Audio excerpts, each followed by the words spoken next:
And we are starting. Hello, everybody. Hello. Welcome back to Friday Streams.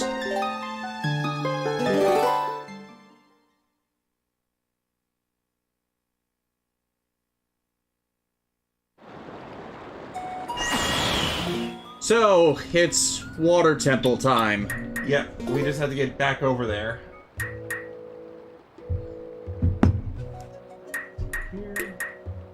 Volume up on our side to turn that down last night when I was editing.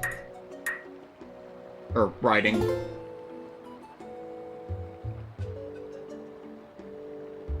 I hope we had light levels correct.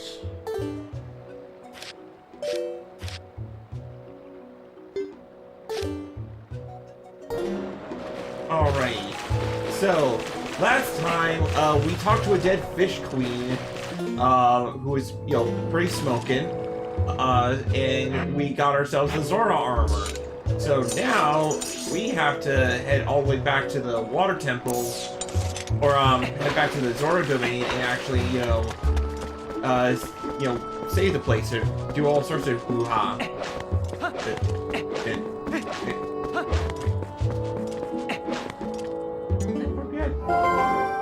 From that one good one.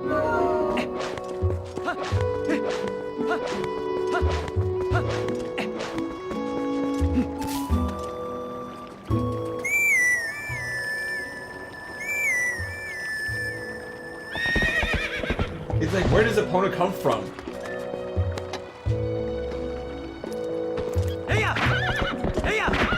Ride like the wind, Bullseye.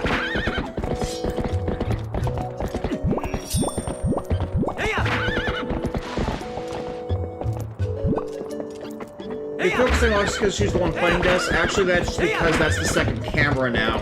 And the other one is, like, mounted because I filmed me building something. Like, to be honest, I've just been a combination of busy / lazy to actually, like, recenter the camera now. Because it's on a different mount than it used to be because the original one broke.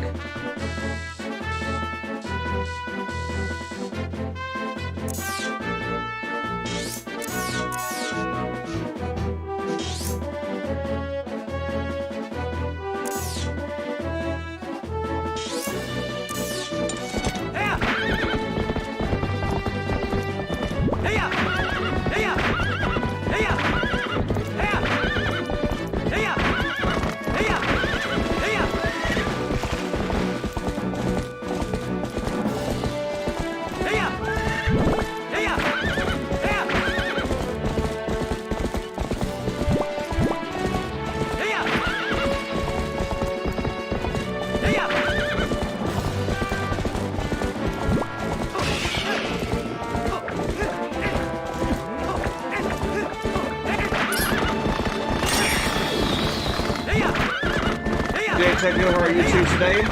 Sleepy. On a Wednesday, a late Wednesday.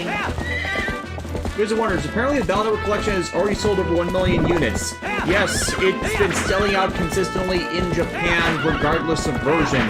It is amazing. It shows Capcom that people really wanted this and they're backing them up by actually, buying it. Plus, I think what's gonna help in the short term is, like, it's a recent release game of a collection of games. That's phrasing wrong. It is a game collection that's a revamp with an easier mode, so people who would have had problems with the Battleship collection before won't have that problem. And we just entered a writer's strike. So anyone else who are looking for new releases for something new to play, because no new TV outside of, content creators, that's going to be a problem.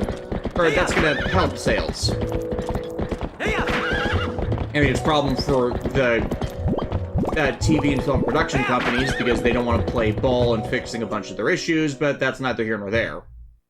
Basically, we have other options than engaging with a bunch of new stuff people might not even like. HFS, is this the Zelda where people have horror stories about the water temple, or is that another one? That's basically every Zelda. Well, like, and that's what we're gonna be finding out today, if, like, this water temple is as bad as, like, the other infamous one from Ocarina of Time. Because the issue with water temples isn't necessarily the concept of the water temple, it's rather how it's always executed. The water temple, it's like a sewer level, because there always is. DJ Tokyo, so do you think that with that success there will be a good chance we get a Star Force collection? Less a Star Force collection in specific, but in everything else collection. Like Mega Man Legends, Mega Man X Command Mission, the side classic Mega Man games that haven't gotten into the collections. Bell Chip Challenge of the .exe timeline stuff. Hell, there's currently a project that's trying to preserve the Rockman.exe mobile game where the character Cash.exe got created, and that character was actually the final villain of the anime. So, like, there's more than enough for them to try and port together to make one last big legacy collection. Bradley Harris, ironically, in Ocarina of Time Master Quest, many people found the water temple to be easier than its normal counterpart. Probably because they fixed the coding or something. Like, wasn't the Master Quest the plus extra content bonus edition? Something like that, yeah. Yeah.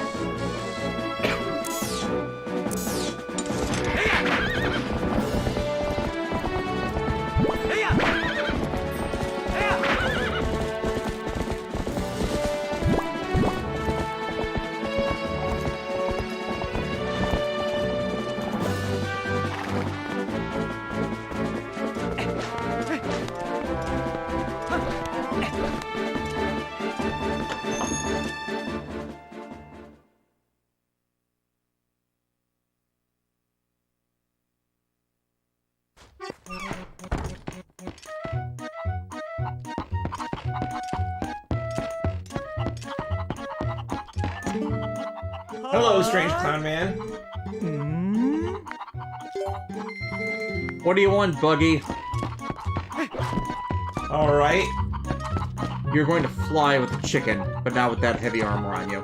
Oh, it's not heavy. Get back here, chicken!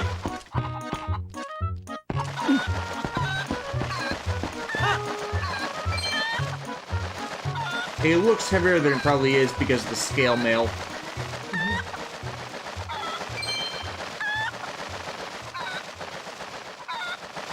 You're coming in too low.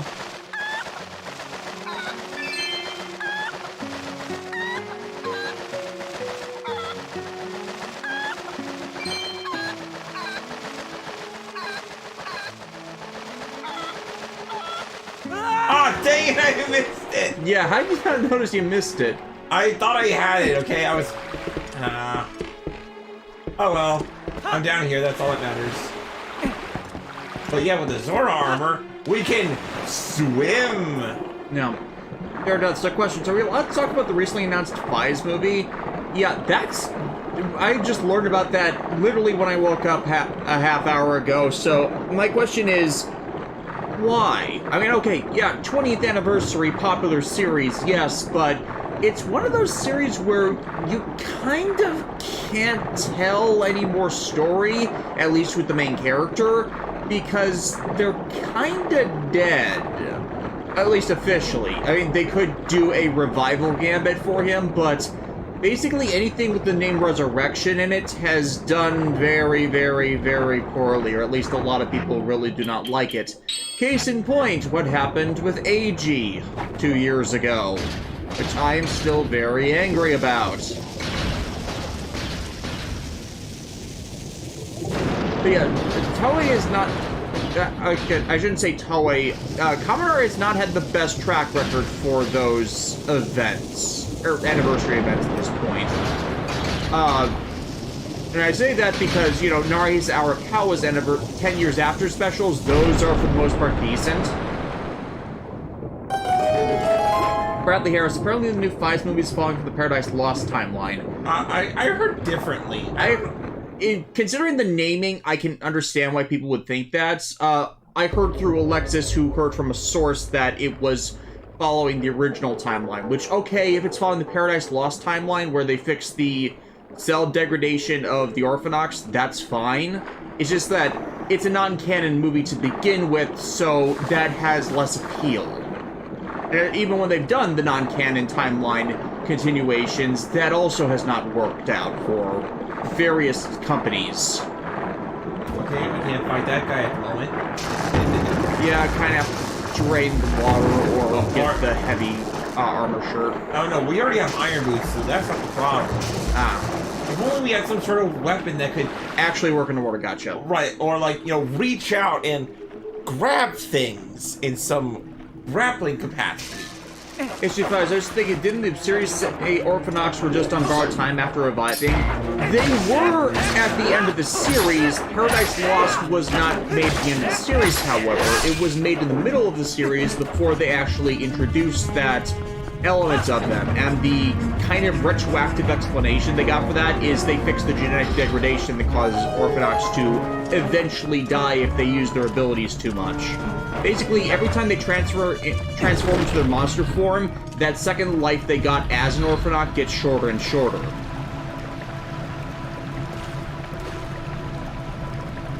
Alright, alright, Hey, Shape-Eyes, I want to think this one might be better, at least because it's going to be written by the series writer, unlike Oz's one. First of all, the writer who wrote the O's one was the secondary writer, so it unfortunately counts. He's just a really bad writer on his own and was trying to do stuff with the novels that were based on the novels that basically didn't conform because of the mandates. I'm not getting into that too much. But Toshiki Inoue has not been a good writer in over a decade.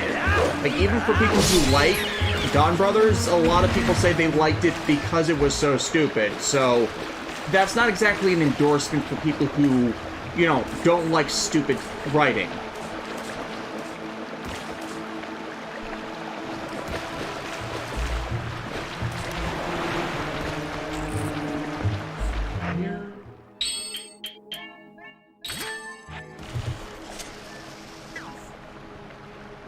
Okay, apparently, the microphone was catching too much of the game audio. I've altered that.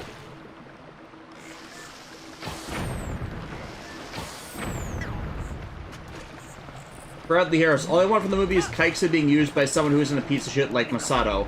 Yeah, unless they want to do something grotesque flowers homaging with reviving Masato Kusaka, he should not be in the movie. Because, like, we've told them 2 or 3 times now, we don't want Masato Kusaka back from the dead. Yellow rupee. Like, he's liked because he was a villain, not because we liked him as a character.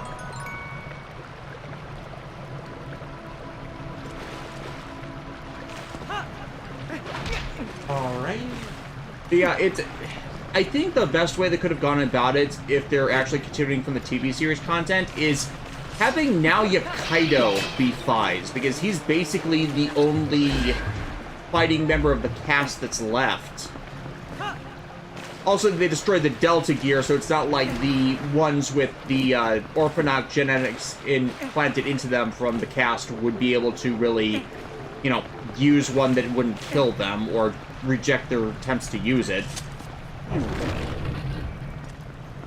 HFI's last thing I think is the new suit looks pretty good except for the big chest. Yeah, I felt that protrude too much as well. Yep. Like, unless it, like, opens up to a cannon or something, it needs to be more inset like the original chest was.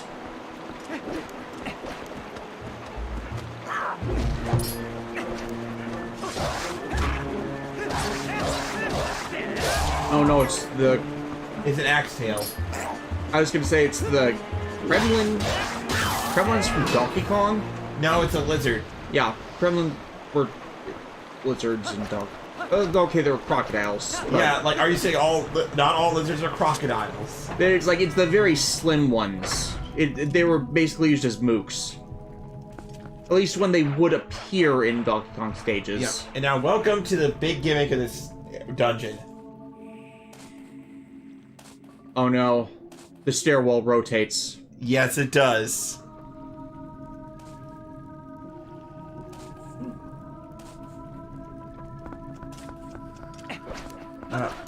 Yep. We might be here for a while, depending on how, like... How well the guide actually helps you navigate. Yeah.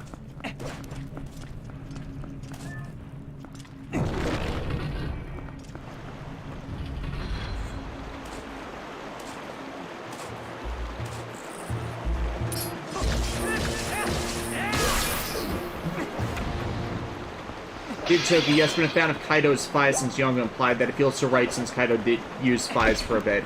Like, the only reason they wouldn't do it is they basically retconned all the Tyson movies out of continuity, and they'd want to then ignore that. But I feel like if they wanted to get as many of the characters that didn't die back to the movie, I think having Kaido as base Fies for even a bit of the story would be the best way to reflect and honor that, considering Kaido's part in the Yongo special was basically to undo how many people got really pissed off at Kamen Tyson.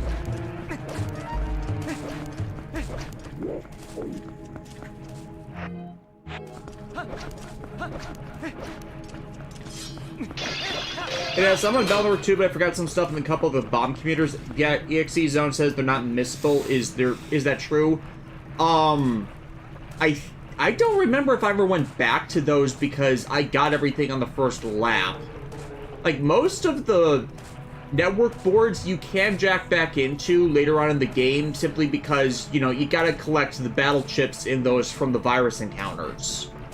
Usually boss stages or stages that lead up to boss encounters like that can be gone back to be done again.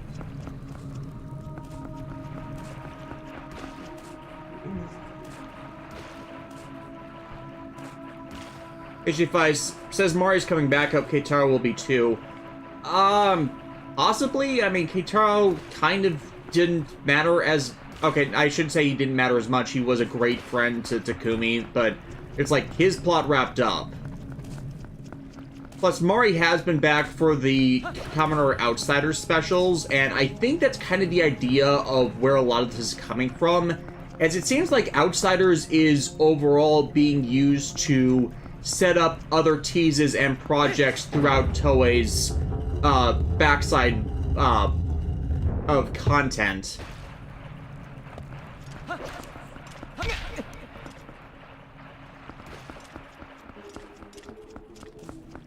Did it take up that Kaido's actor is down to come back in the role whenever and is still appearing in a lot of Toku? Yeah, like when he was the previous, or not, I should say the previous, I'm forgetting the character's name. Yeah, I'm forgetting the writer's name. Basically, when he appeared in Kamen Saber for a few episodes and specials as the previous Caliber. Oh, hey look, it's our friend! Oh god. You, free at last! Gracious, you're the nice fellow! HJ Fires, oh damn, I didn't know she was in Outsiders. Yeah, she was in Outsiders as both Smart Queen, who took on the appearance of Mari, and also Mari herself.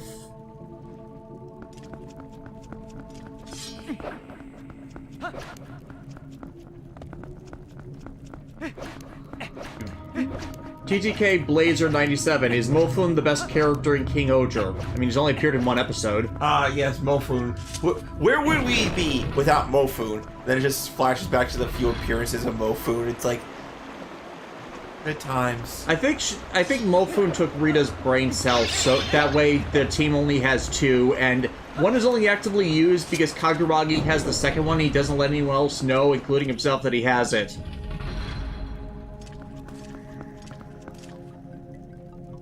Yes, thank you, Chet, for agreeing with me in the idea of kill it with fire.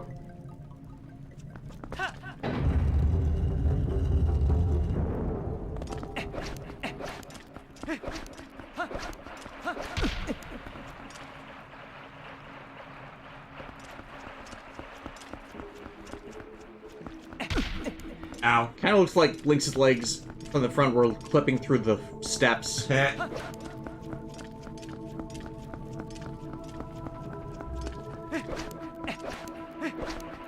Diditaku, who's your favorite character in King Oger?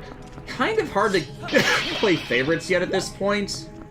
I honestly think Yanma is probably like one of my favorites so far, simply because of that he's a Yankee, but he has like the brain of a genius. You know. I kind of lean Rita because I kind of gel with Rita's energy. Oh, no, Rita is your energy. You just want to be locked up in the room all day and just not deal with people.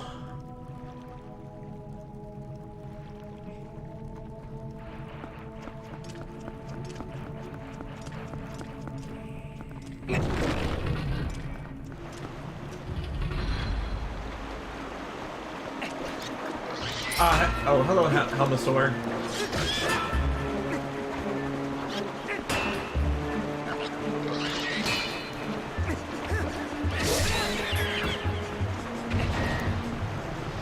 Oh, yes, those enemies are a key to this dungeon.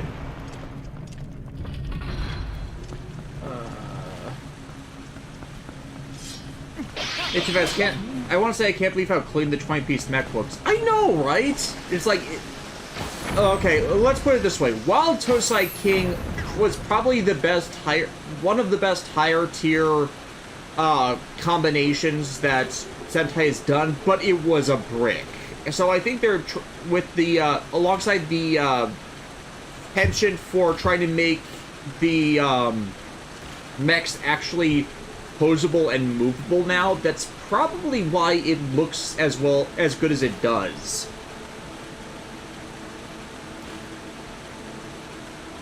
Before this and Zoocher, probably the best higher tier combination mech by appearance was probably Engine OG-12, aka the RPM Ultrazord, as despite how it had the face thing going for it, everything linked together appropriately. I actually really like Engine OG-12's design.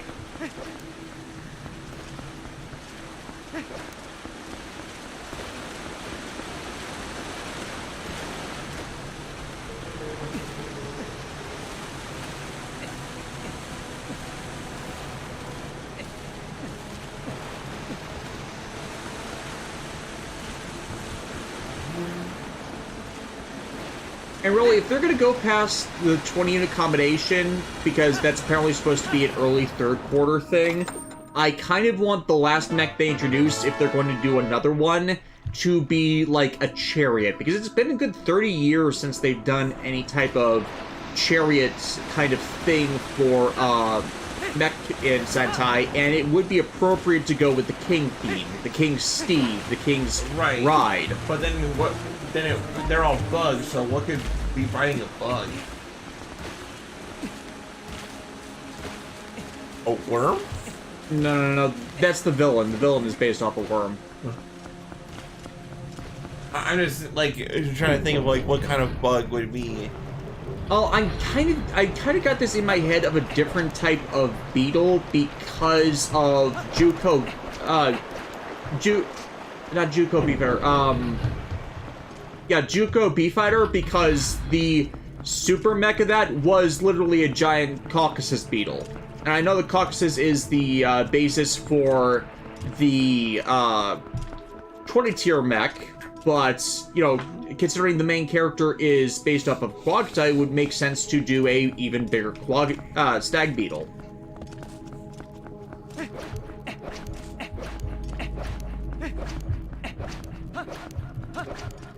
Yeah, basically for people who don't know what I'm talking about with Juko Beefighter, look up Beetleborg's mecha, or Beetleborg's vehicles, because the super combination was basically the three main characters having their vehicles rest on the back of the mech and then supercharge its main cannon. And it was glorious.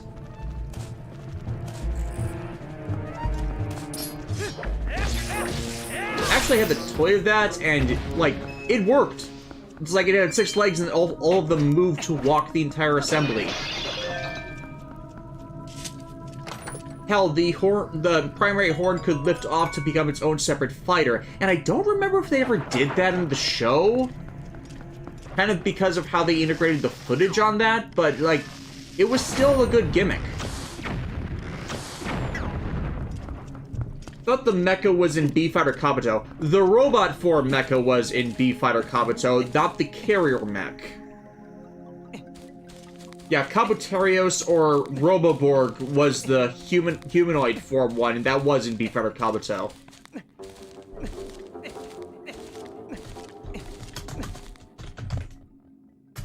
Actually gonna look it up.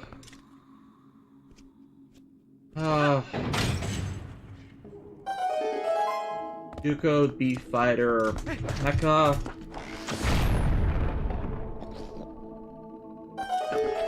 Mega Heracles, that was its name. Also known as Gargantus, the attack mobile carrier. You know what? Hey, they actually did use the Flight Arena episodes, apparently.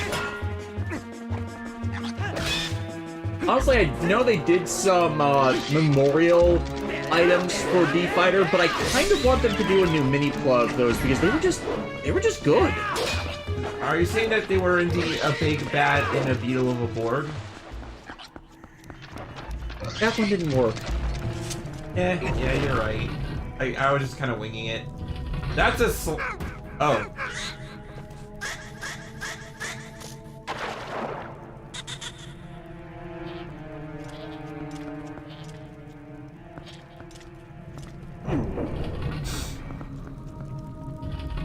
Yeah, I'll post a link in the chat for everybody to actually look at it because that thing slapped. That thing was definitely where they were, the Metal Heroes were definitely where they were putting in some money into their, like, design elements.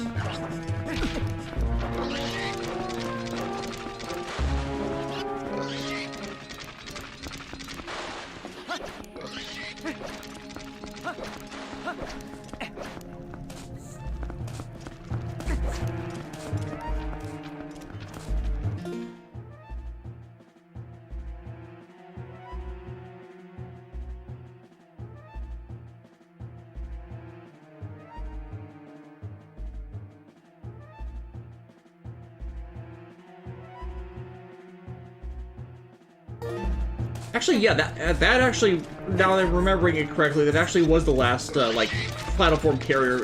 The Revolver Mammoth from, Hurricaneger and Ninja Storm. That was the actual last one they did. Which, again, I want the SMPs of the Hurricaneger line. Lost Art. Yada yada.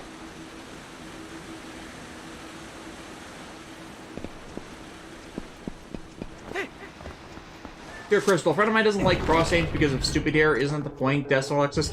Yeah, it's the character you're supposed to hate. They're the villain. Yeah, like you don't like a series because its villain is that much of a bastard? That seems like against the it feels like they're missing the point. It does feel like they're missing the point.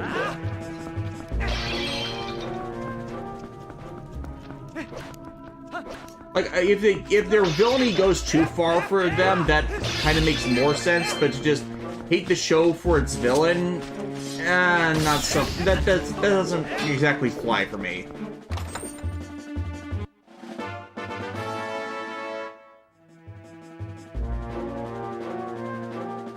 Alright, we got a key.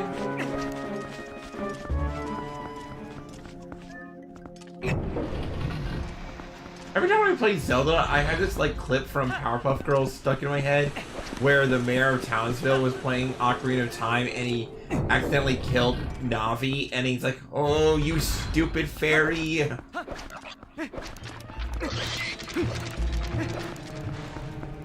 Like, oddly, so far this water temple isn't exactly all that bad.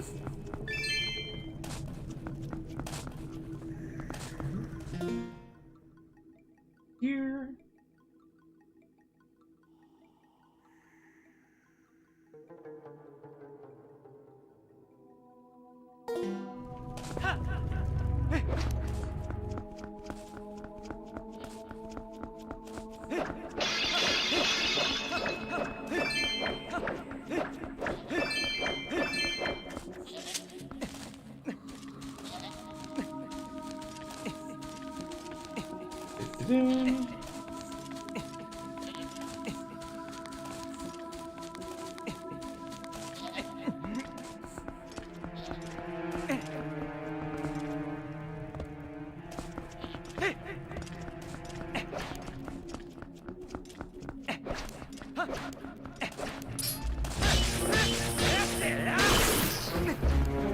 Garo, this temple is more on the bearable side of things in terms of water temples.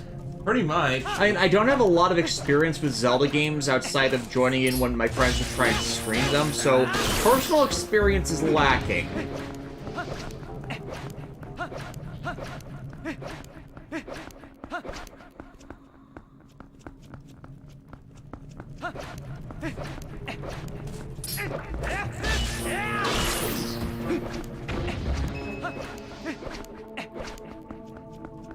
Funny?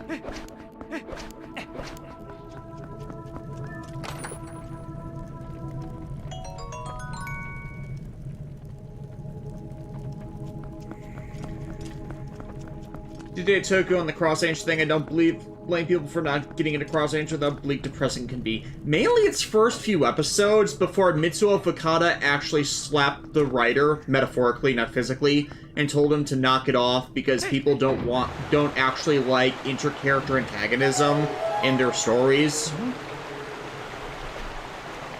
And yeah, basically past that point, it gets better and actually has a narrative point to that its own variety of nonsense.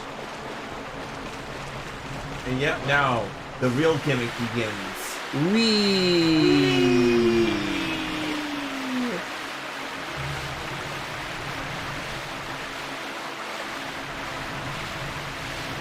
But yeah, past the first few episodes, it's basically trying to justify why it's okay to work to destroy this world because there's nothing worth saving really in it.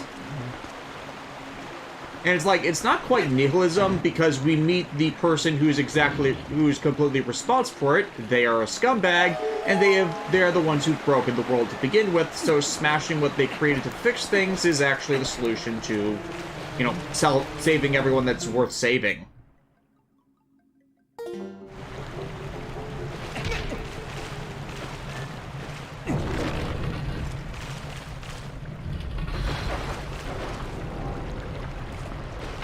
Oh yeah, we're also syncing up with the release of the next Zelda game with this, so yay? Yeah, Tears of the Kingdom. That's another reason why I don't think there will be many problems with people holding on till the writer's strike, because there's just so much to do, or so many other things to watch from foreign countries, that I don't think, like, a year of lost content on the western side is really going to be that big a deal. We got a ferry!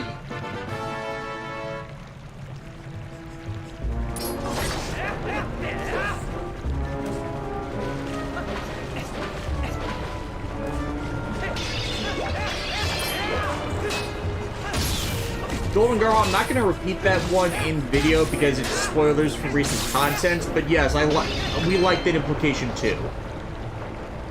Xenoblade related stuff.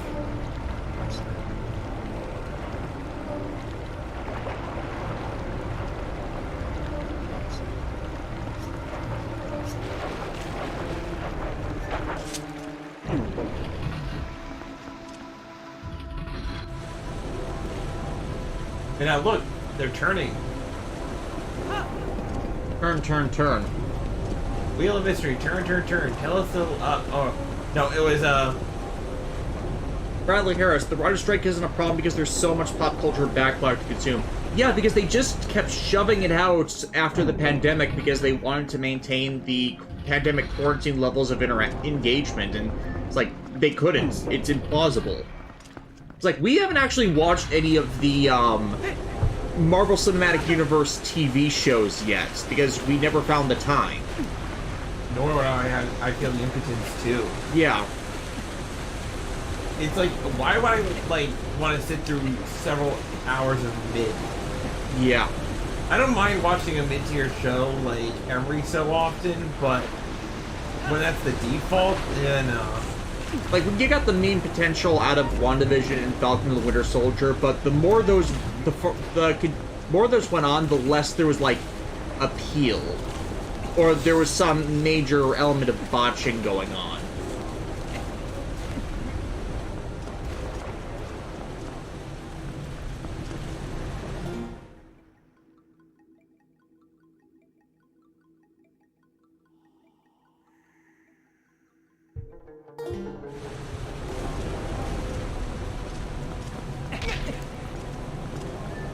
But yeah, past that, I think the Orville is canceled, so, and that was the only real modern sci-fi series I've had any interest in. Not so much the first season, but how it directed itself past that, because, you know, learning curve for that stuff, but apparently the last season of that was better than any of the modern, well, actually, I shouldn't say any, all of the modern Star Trek series put together.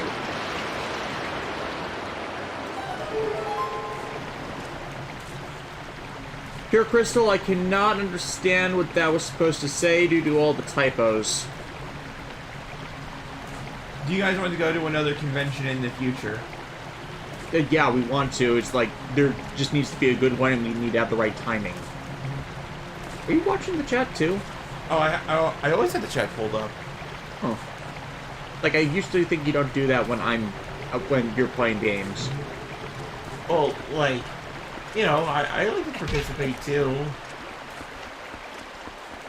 Which is why I read them off, because some of these are obviously for you, or you can chime in on. That way it doesn't distract you.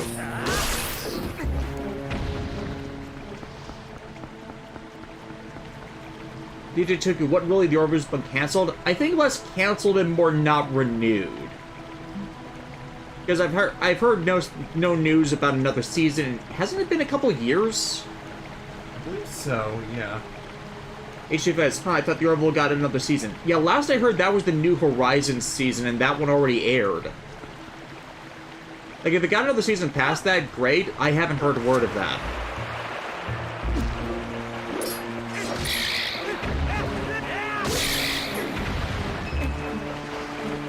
Fish.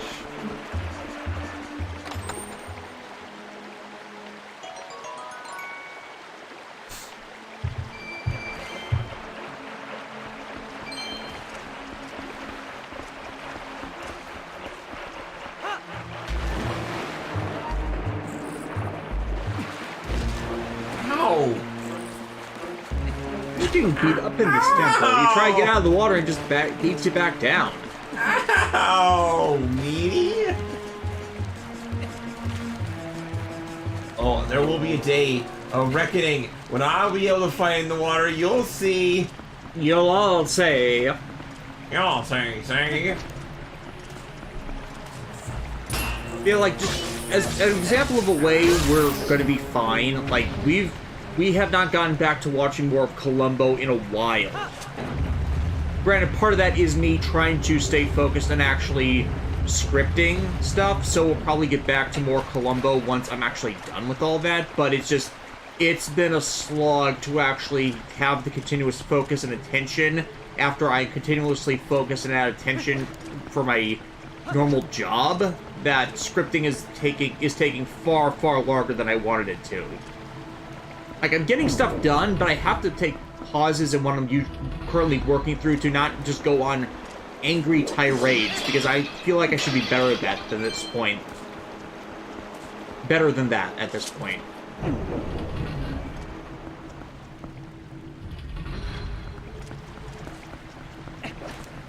Here, Crystal, I'm curious, you mentioned a reviewer Blacklist. Can you name what's on it? If you don't want, that's fine. Basically anything else from Toei, because it destroys my channel. Basically any company that goes heavy in content claims. Any more Square Enix content for review purposes, like, obviously we're going to be doing Final Fantasy XIV later in the year, so that doesn't count. But yeah, I don't want to review any more Square Enix games because of just the overall problems with the company and the various creative decisions that I disagree with. Plus, you know, a lot of people got very mad at Kingdom Hearts 3, so I don't feel like there's really a point in adding to that causticness. Especially, you know, like, there are other people out there to condemn Square for stupid decisions like loot box models and NFTs. Like, if you want that that kind of criticisms to the company, just go to James Stephanie Sterling or something. Jim Stephanie Sterling? Stephanie Sterling. Oh hey Shiro, we're tired. Yeah, Shiro, yeah, they're hard at work on things.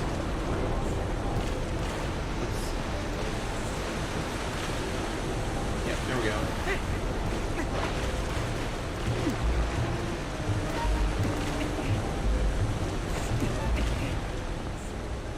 You know, honestly, in terms of fitting fun, I'm having about a 7 out of 10. They can't see me, and that is a good thing. What, are you stuck to the gills with laughter?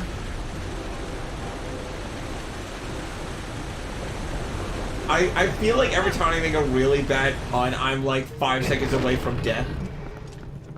I die a little inside every time. Oh, come on. My jokes aren't that bad.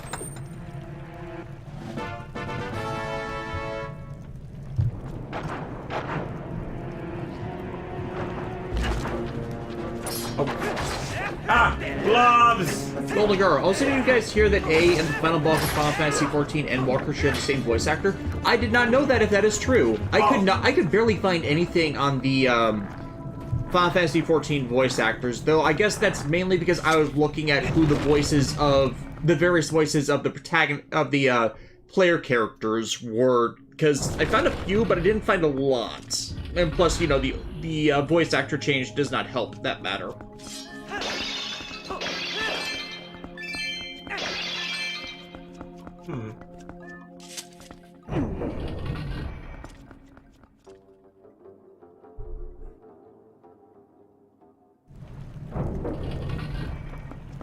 Oh, Bradley Harris, really? Why were people pissed at Kingdom Hearts 3? Okay, you want to know why I'm pissed at Kingdom Hearts 3? Why the frick did Sora die at the end? No, he died for a sequel bag, and it's like, no. No, after all this time, you do not do that to us.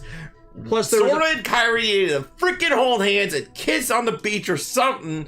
You do not pull that Plus, there was How do you think I felt? 13 years of waiting! I was the one who played that game! I was the one who suffered! I hate Kingdom Hearts 3! It's also very lazy and it felt shorter, and also it felt lazy that they chose the 3D Disney movies so they could easily just use the normal movie footage and insert Sora, Donald, and Goofy into the footage. Yeah, plus there was the stuff about there being apparent cut content, specifically with the Frozen level. The Frozen level!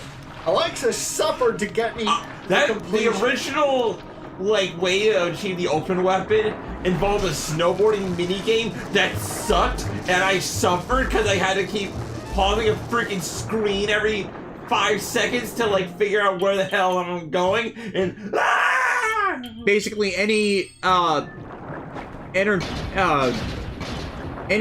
in Tetsuya Nomura projects kind of died for these two when Kingdom Hearts 3 made them quite unhappy. Also, that game, I feel like, is just... Ow. Nice armor, though. Yeah. I feel that game also is another example of what happens when you're given far too many options for the challenges that you're presented with. Yeah. Anyways, yeah, that's why Kingdom Hearts is not exactly on the table for us for the foreseeable future, even if Nomura does get a chance to do a Kingdom Hearts 4. Has Kingdom Hearts 4 been teased? Yes. Yes. Oh, and also, we got ourselves a mini-boss! Ooh. That was a crummy mini-boss. Seriously, I like that armor. What kind of armor is that? Zora armor. Yeah. Nice. Anyways, Pure Crystal, there's a rumor going around that they're going to finally do a remaster of the first 4 .hack games. I've heard that rumor. It's been an on and off rumor for a while. Last time we had that rumor, it was for Last Recollection, which would fit the Last Recode naming sense. And it turned out, no, that was just Sword Art Online stealing a naming convention from .hack again. After the previous game, Like Horus, Oh. oh. Stole the name of a major character deliberately. Monster Frog.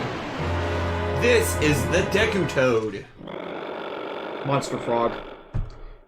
Yeah. Terror of Death, one thing I like about some of the future stuff announced for King Ogres is we're getting our first White Ranger in years. Yes, the future stuff being the White Ranger that debuts in 2 weeks. 2 weeks? Like, not even 2 weeks, it's like, they're gonna do Legend King Ogre this weekend, and then the White Ranger is supposed to show up. Also, surprise John out of nowhere, the detective. Yeah. Wizard of Wonders, you know about combining the hookshot and hand glider, you could have Link start an Arkham-style game in a Hyrule-style modern day? What would modern day look like for Hyrule? We've never really gotten past the point of Warring Kingdoms with their development. And that was in the Hyrule Warriors games. Crap. Get away from me, you little toadies! Tiny fish.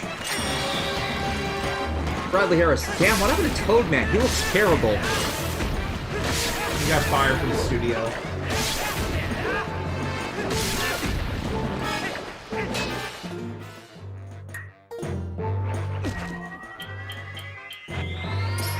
Yeah, but personally on the Kumo Ogre thing, I kind of would have since all of his weapons are purple, I kind of wish that the character had been the purple one as well. It's like, you could have done a different color for Papillion Ogre, like Papillon or Ogre, like gone with orange in the main team. Aren't you glad you saw me? Or hell, swap the colors around so Wasp is yellow, Kamakiri is green, Yanma is black, and Papillion is blue. That all still works that way. Hell, it breaks up the standard expectations of the red Oni, blue Oni stuff. Oh god, it's launching! Oh god!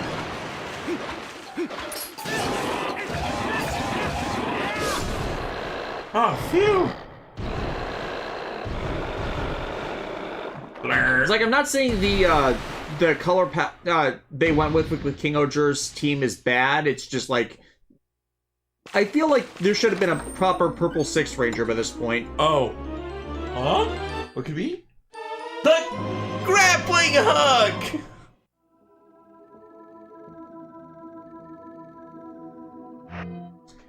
Hey, J5, hope all these frogs wouldn't put you guys off watching Amphibia at this point. At some point. We already watched Amphibia. That was a good series. Yes.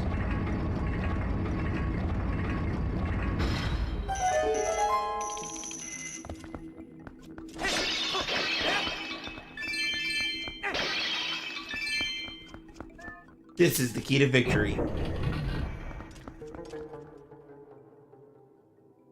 That would actually be a terrible design for a grappling hook. Just, you throw it at something, you try and grapple with something, and then whatever it's mounted to do disappears, and you drop it to your death.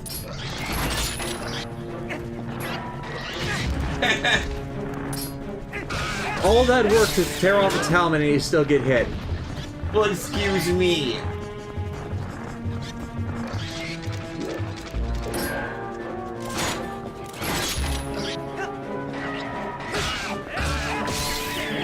DJ Togu, that reminds me, I'd like to see more series where the fantasy world has reached at least the stage of an industrial revolution. That's basically steampunk settings, and that was with .hack GU, so it's happened, it's just, it's not common. And I think the reason why they avoid the industrial revolution setting for a lot of this is simply due to, you know, the rampant pollution and abuse of the peoples that came around from a lot of that. Like, labor unions, labor laws were kind of extremely retrograde back then. So, it's like, you can't take that setting without the sins of a lot of it, and I don't think a lot of makers want to really you know, address that. Like, that would be an interesting thing. It's just like, it's all sorts of political stuff that are not I don't think they really want to deal with.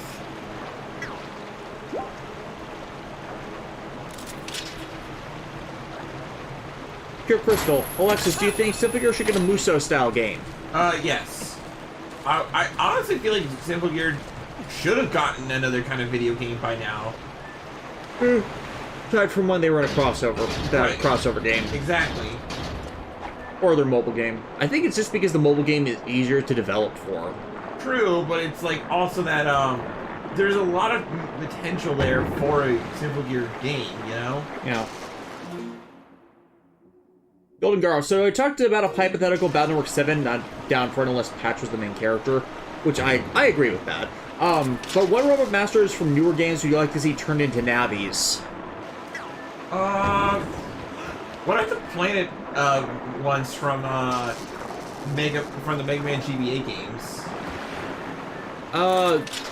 I'd kind of be down for Splashwoman.exe. Yeah.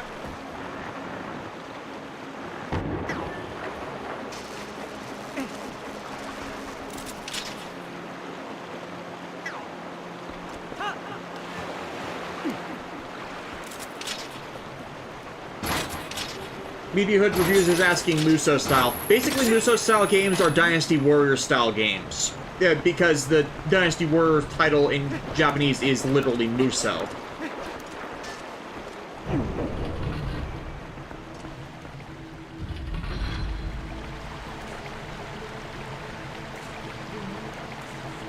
Golden Girl, have either of you guys played the Shadow Hearts games? Apparently Yasunori Mitsuda did some of the tracks for them.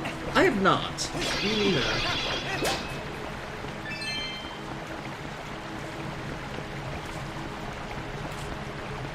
Toku, but they do fantasy medieval a lot without talking about the negatives of that era, at least from what I've seen. Yeah, but the Industrial Revolution is kind of, you can't really separate it. Because the reason why a lot of Industrial Revolution stuff worked in that era was I say worked, but that's in quotations. You can't see off screen with me, but like a lot of the reason why that went the way it did was over labor abuses. So it's like you can't have the setting and completely dissociate it.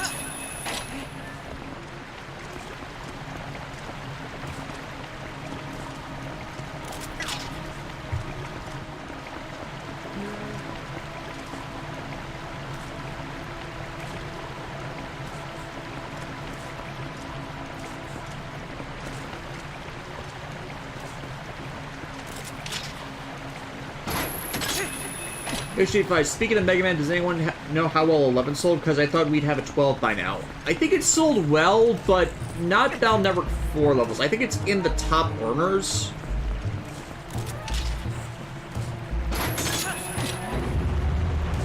What was it? If I remember the Rockman.exe zone and Proto Dude's comments on it, I think it did sell over 1 million copies, but it took like months to a year to do it versus the Battle Network Legacy Collection clearing 1 million in under a month. Which is like, Capcom's job loves it when it's not just like how many units you sold, but how quickly you did it. You know? Yeah. The fact that it sold like 1 million in just a short time really shows Capcom that people, they desire the Battle Networks. Or they just desire collections of older games. The .XGU Last Recode original PS4 release sold 1 million copies faster than Persona 4 Golden did. But then again, that's PS4 versus PS Vita.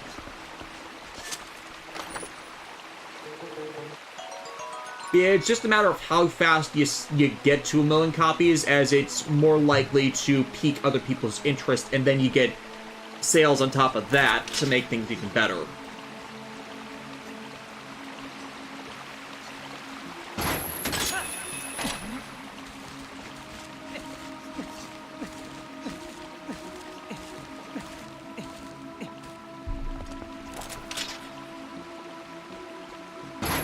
I think I would way through this temple like a lot better than I did when I was a kid. Bell. Yeah. Video reviews. Sorry for the repeat Owl House question, but do you think Bellos was more interesting before or after the identity reveal?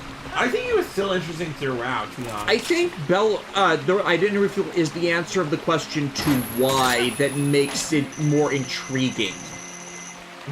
Because, you know, motivations are an important part of character.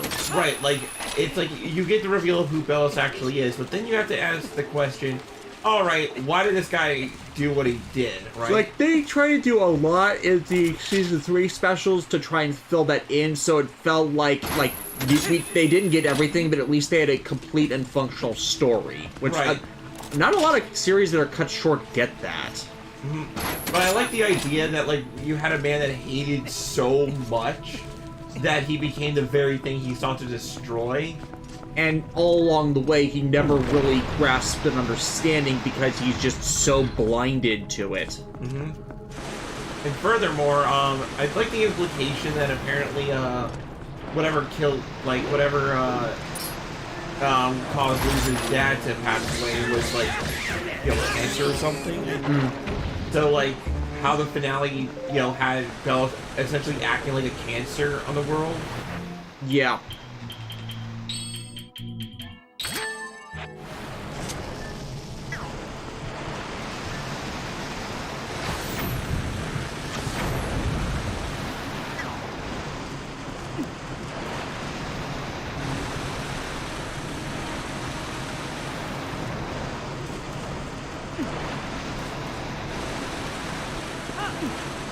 H85's chat.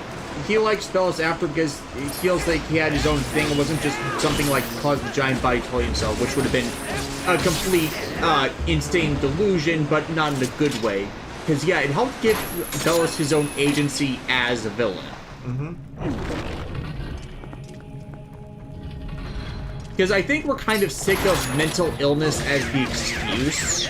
Right. First of all, it, like, gives a horrible misrepresentation of how mental health actually is. Yeah, because Bellos is actually mentally ill, but he's mentally ill because of his actions, not his mental illness causing his actions. Right, it's like he descended into madness, not the other way around. Yeah, because sociopathy is classified as a mental illness, but it's a mental illness that is presented through a person's actions first, not it manifests and then it's everything else. It's what causes everything that's done. No, it's a descriptor for how someone acts.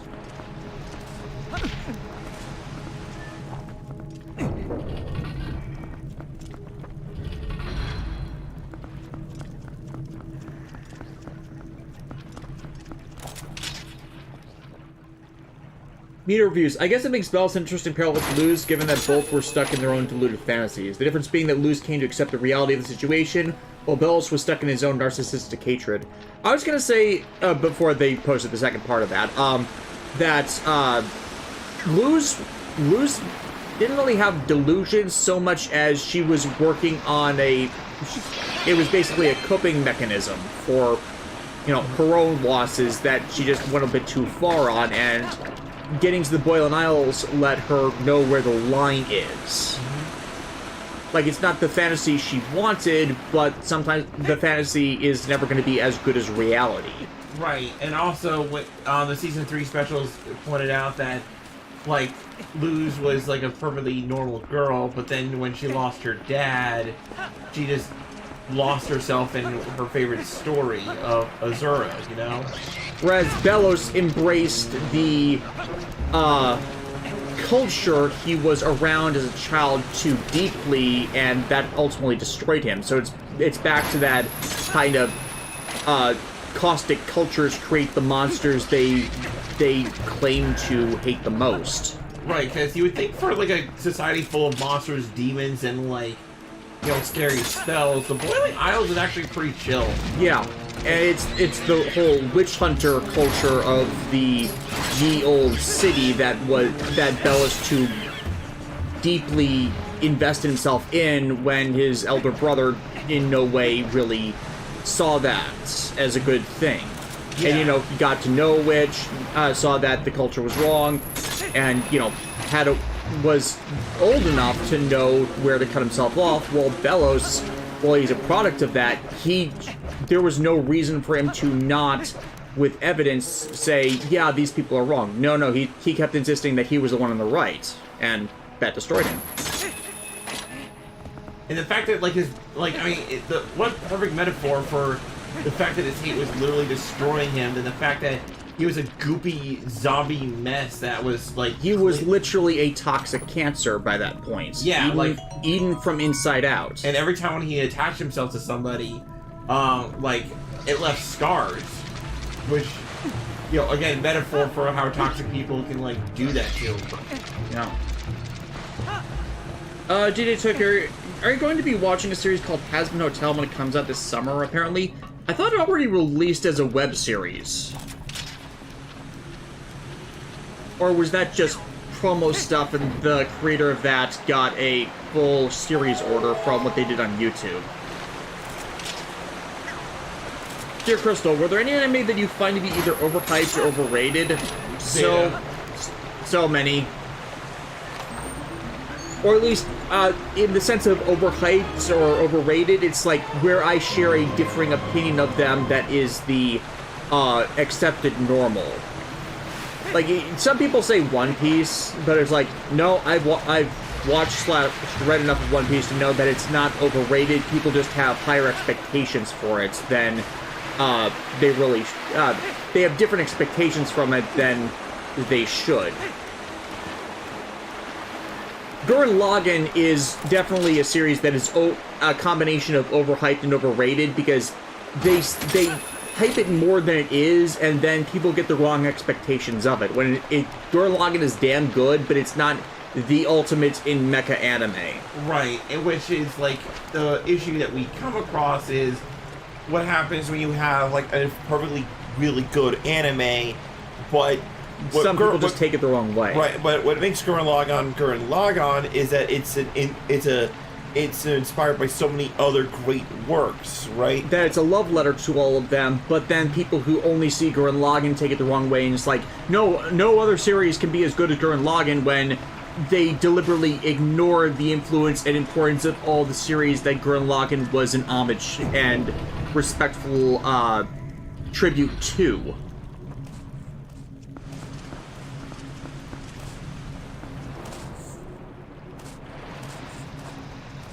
HFIs, that's hell of a boss. Okay. And apparently the Hazbin Hotel that's on YouTube is the pilots, which, okay, that's a way to distribute pilots these days. But yeah, I have heard so much about Hazbin Hotel because apparently that's probably why I thought there was more of it than it was, because it kind of has a rampant fandom on Tumblr that I see infrequent posts of, so I'm not sure if I'm interested, but I'm aware it's around.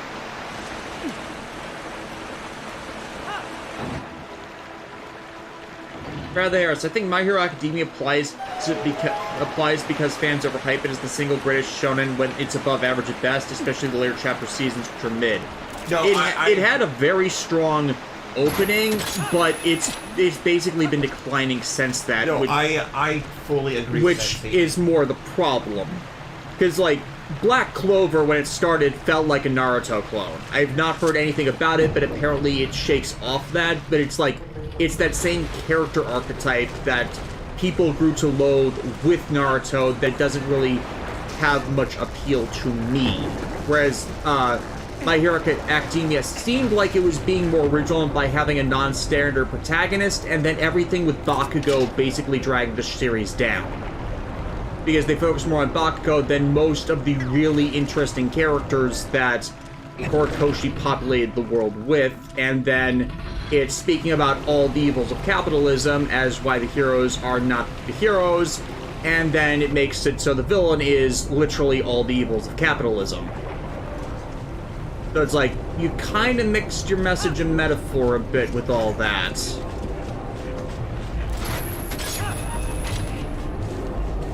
But yeah, My Hero Academia has been on the decline for several years, to the point that I actually sold the Blu-ray sets because I couldn't stand the series anymore, for the most part. And also, it's I've been keeping up with the manga, and it's... I understand that maybe Horikoshi's going through his own rough time right now, so I'm not gonna be so jerkish as to say, oh, how dare he decline or whatever, but it's... Oh, it feels like things are just dragging and dragging. It's one of those cases where what the author wants to do isn't exactly what the audience believed would have been best. So there's that, it's been a problem lately where the author and the audience are at cross purposes with each other. And that happens to a lot of shonen anime, or shonen series, simply due to how long they run for. But it's been especially bad the last few years, especially with series that try and do like anniversary events and special stuff, because what the audience wanted for them to even exist for long enough for the content to come back just doesn't work with what those companies that allow for this anniversary event for them to come back want to do with it. Case in point, Lelouch the Resurrection.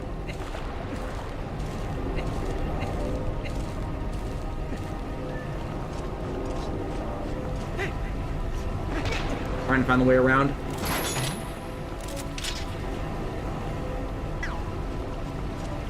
Pure Crystal, I do not like when fanfictions just cross over everything with Naruto. Yeah, that's one of the bigger ones that got the over crossover hype, because the Naruto setting is just so badly explored that you can literally flex in most other fandoms and content that people want to.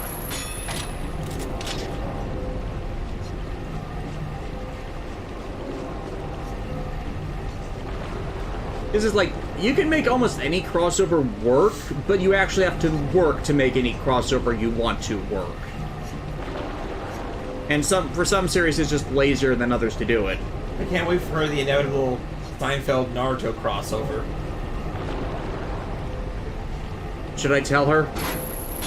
What? Should I tell her? What? It's been done. No!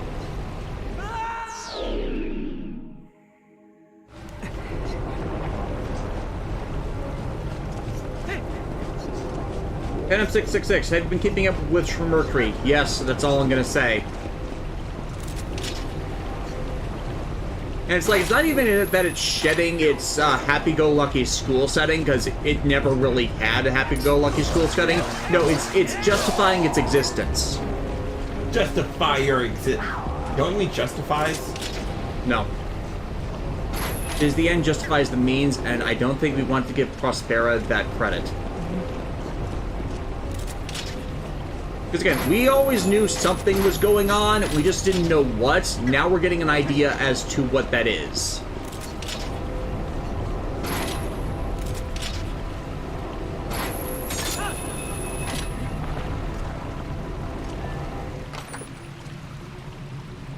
Red rupee.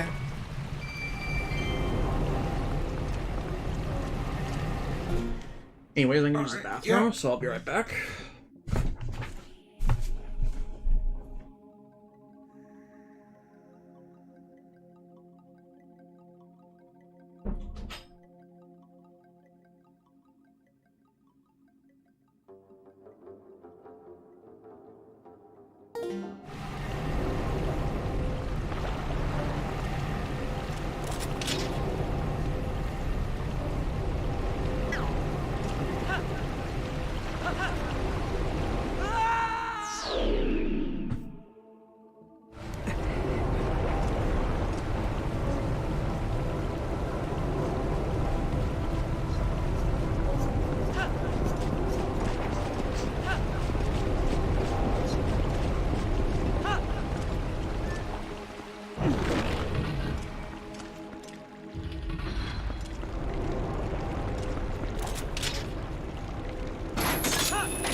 This is the notable part of the water temple where you're like, where do I go next?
Okay, I'm back. Yep. We're in the annoying part of the dungeon where, hey, you like aiming? Yeah. Okay, I don't mean this as an insult. I'm doing the quote bits. Like a poor marksman, you keep missing the target. Star Trek 2, fantastic movie.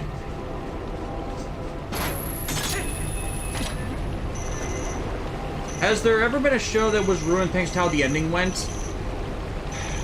It's too many.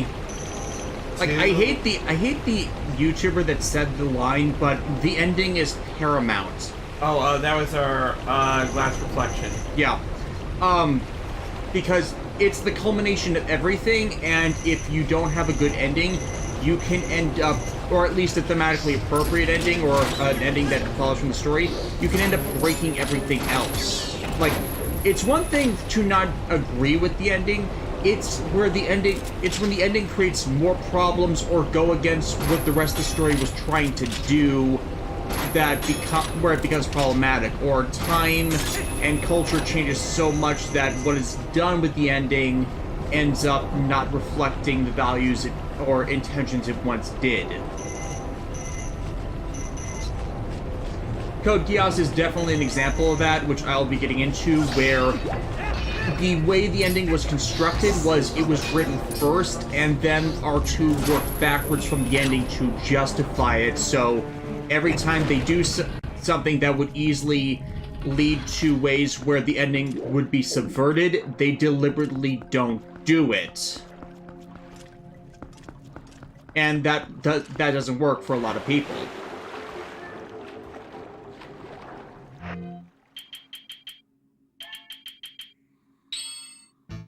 That's the one I want. Yep, there we go.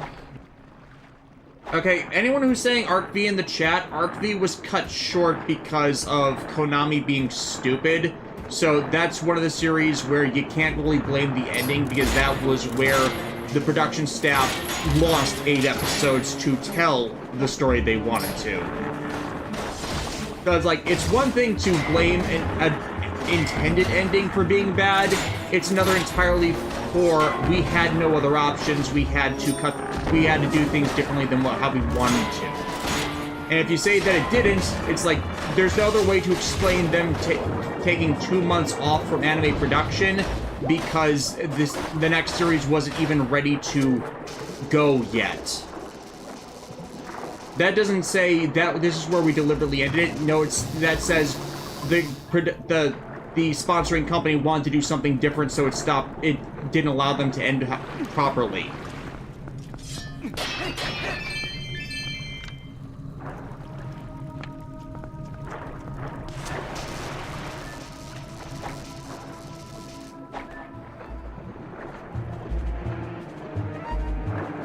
During the I didn't know the Arc V was cut short. How do people not know this? That was a big deal. Is it because of all those YouTubers that say Arc V was bad from the Synchro Dimension? Because that's not factual.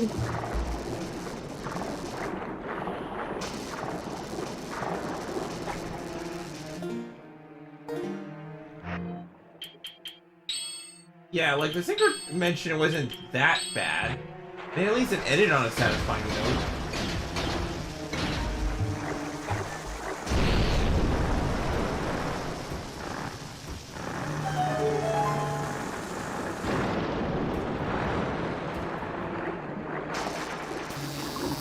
Earlier, I don't see how the video endings. Brains' ending was the most BS to me, to be honest. Brains has no excuses because they knew they also got canceled, but the rest of the show was bad enough to begin with to justify why it was cut short. I will never forgive the anime for doing Aoi's eyes in dirty. Yeah.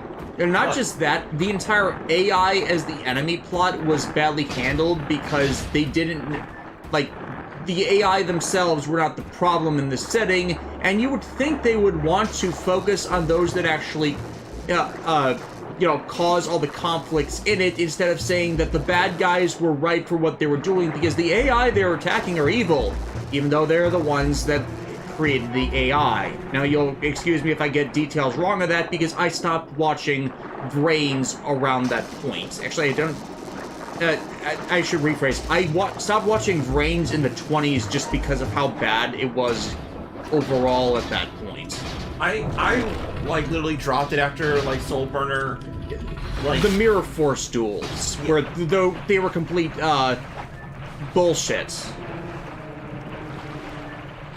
I don't think it was... I'm not sure if it was the Mirror Force duels, but I remember that being one of the last things I watched because of how badly that was all handled.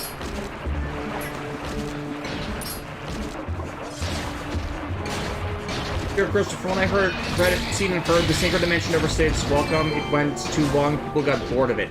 It went for an entire year.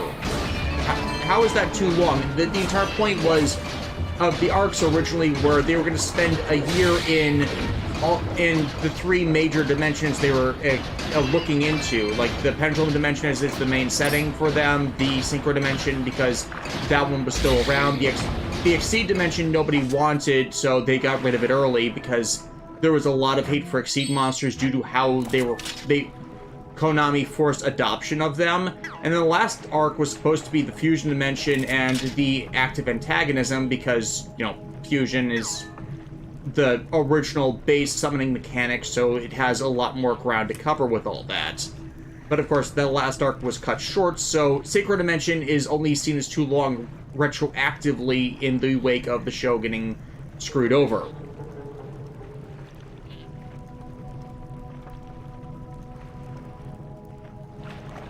Bradley Harris, I think Link summoning new master rules that accompanied hurt Brains along with the bad storytelling. That's what made people resist adoption to it, and that compounded every other error, but Brains itself was poorly written because it was basically all secondary writers working on everything. And people blame Shin Yoshida, but he was off writing the Arc V manga during Brains, so you can't blame him for that.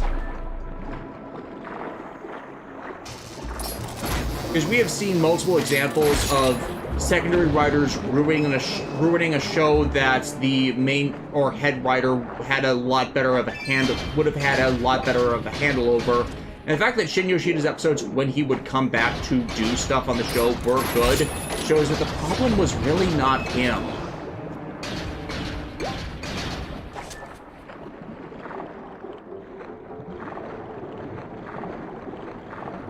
Shiro, can't do anything in this room, gotta enter from above. Yeah.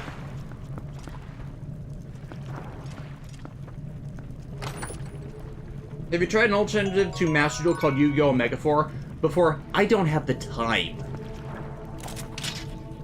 Because I gotta get my scripts done, which I'm not getting the time to do, before I have to do other stuff this year. And that's not even counting that the only time we really have free-to-play games is our stream days. Right now, if I'm not streaming something, I'm not playing it.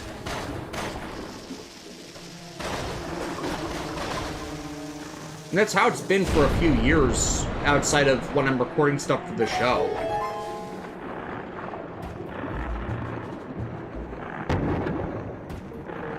Digitoku, what do you guys consider the best bit of Yu-Gi-Oh content? 5Ds. 5Ds. It has the least amount of content being screwed with. It's just a matter of timing. And really, the most that it got screwed with was just the production of Bonds Beyond Time, and they managed to make something out of that because of how they integrated the movie into what they were trying to do for the longer series. It's just when the movie is viewed on its own and the series is viewed on its own without those corroborating elements, it doesn't seem to hit as hard as people think it does. Or think it should.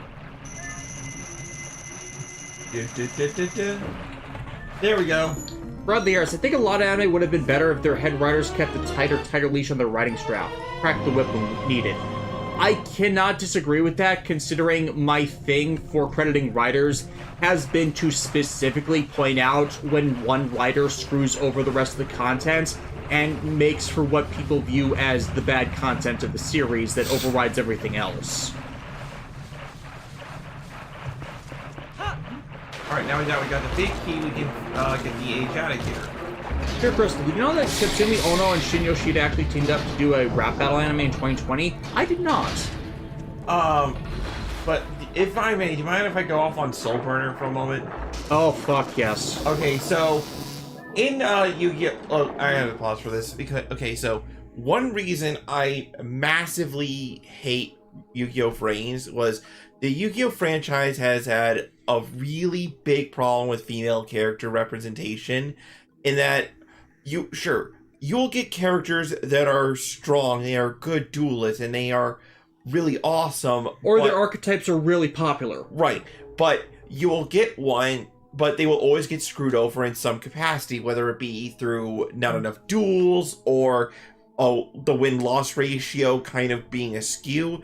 And that, I don't think that's intentional, but it's been a problem, right? Long-standing, even with efforts to correct it. Right, like the closest we got was Aki in 5Ds, and even then, due to like circumstances or another, she wasn't given the proper time to shine during the third season, so she takes the backseat. If I can, the reason why Aki didn't have enough time in the third arc was because Ayumi Kinoshita had her own series that aired through a fair chunk of that quarter, so she was literally unavailable to do stuff until around the time where she got her D-wheel and that. Right. So, time busy, that requires them focus on other characters. Alright, so, okay, understandable.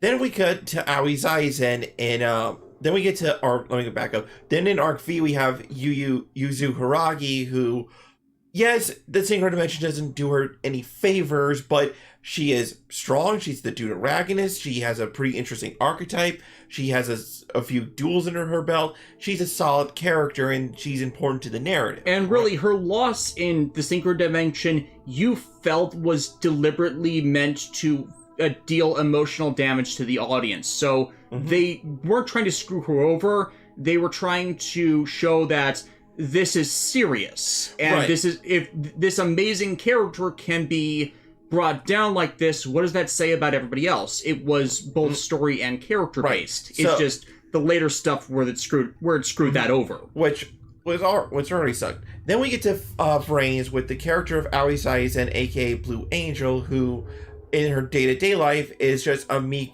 girl who doesn't really speak her mind much, and has an overprotective brother who runs one of the antagonistic company of the series, at least in that part.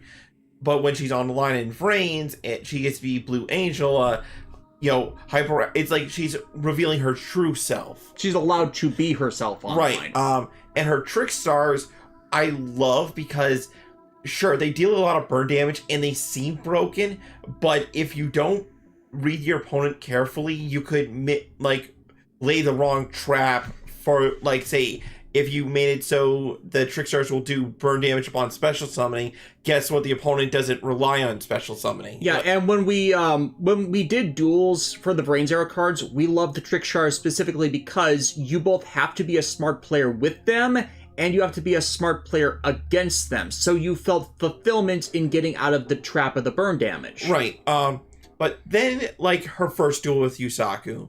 And here's what made me really pissed off about her losses.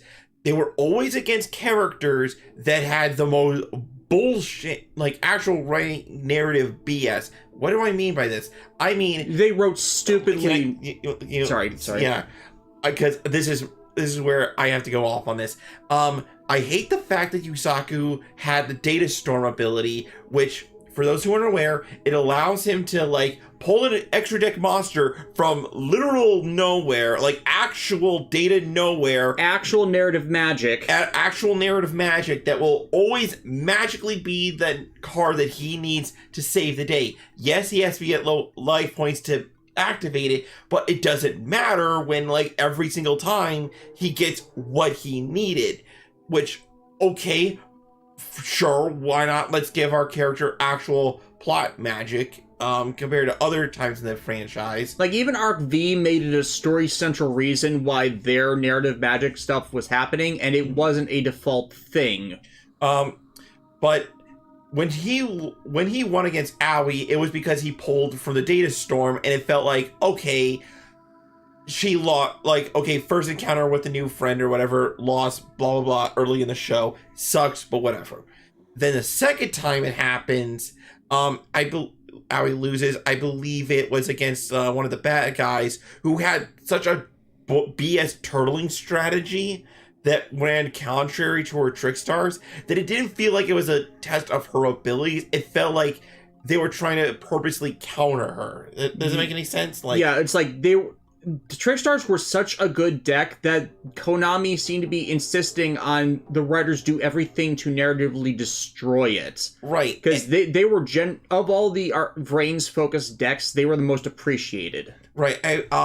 Then she, after this loss, she goes into a bit of depression, but then she's like, you know what? I'm going to pick myself up, I'm going to change my outlook, and I'm going to continue, strive forward. So she becomes Blue Girl, and she still uses Trickstars for a bit.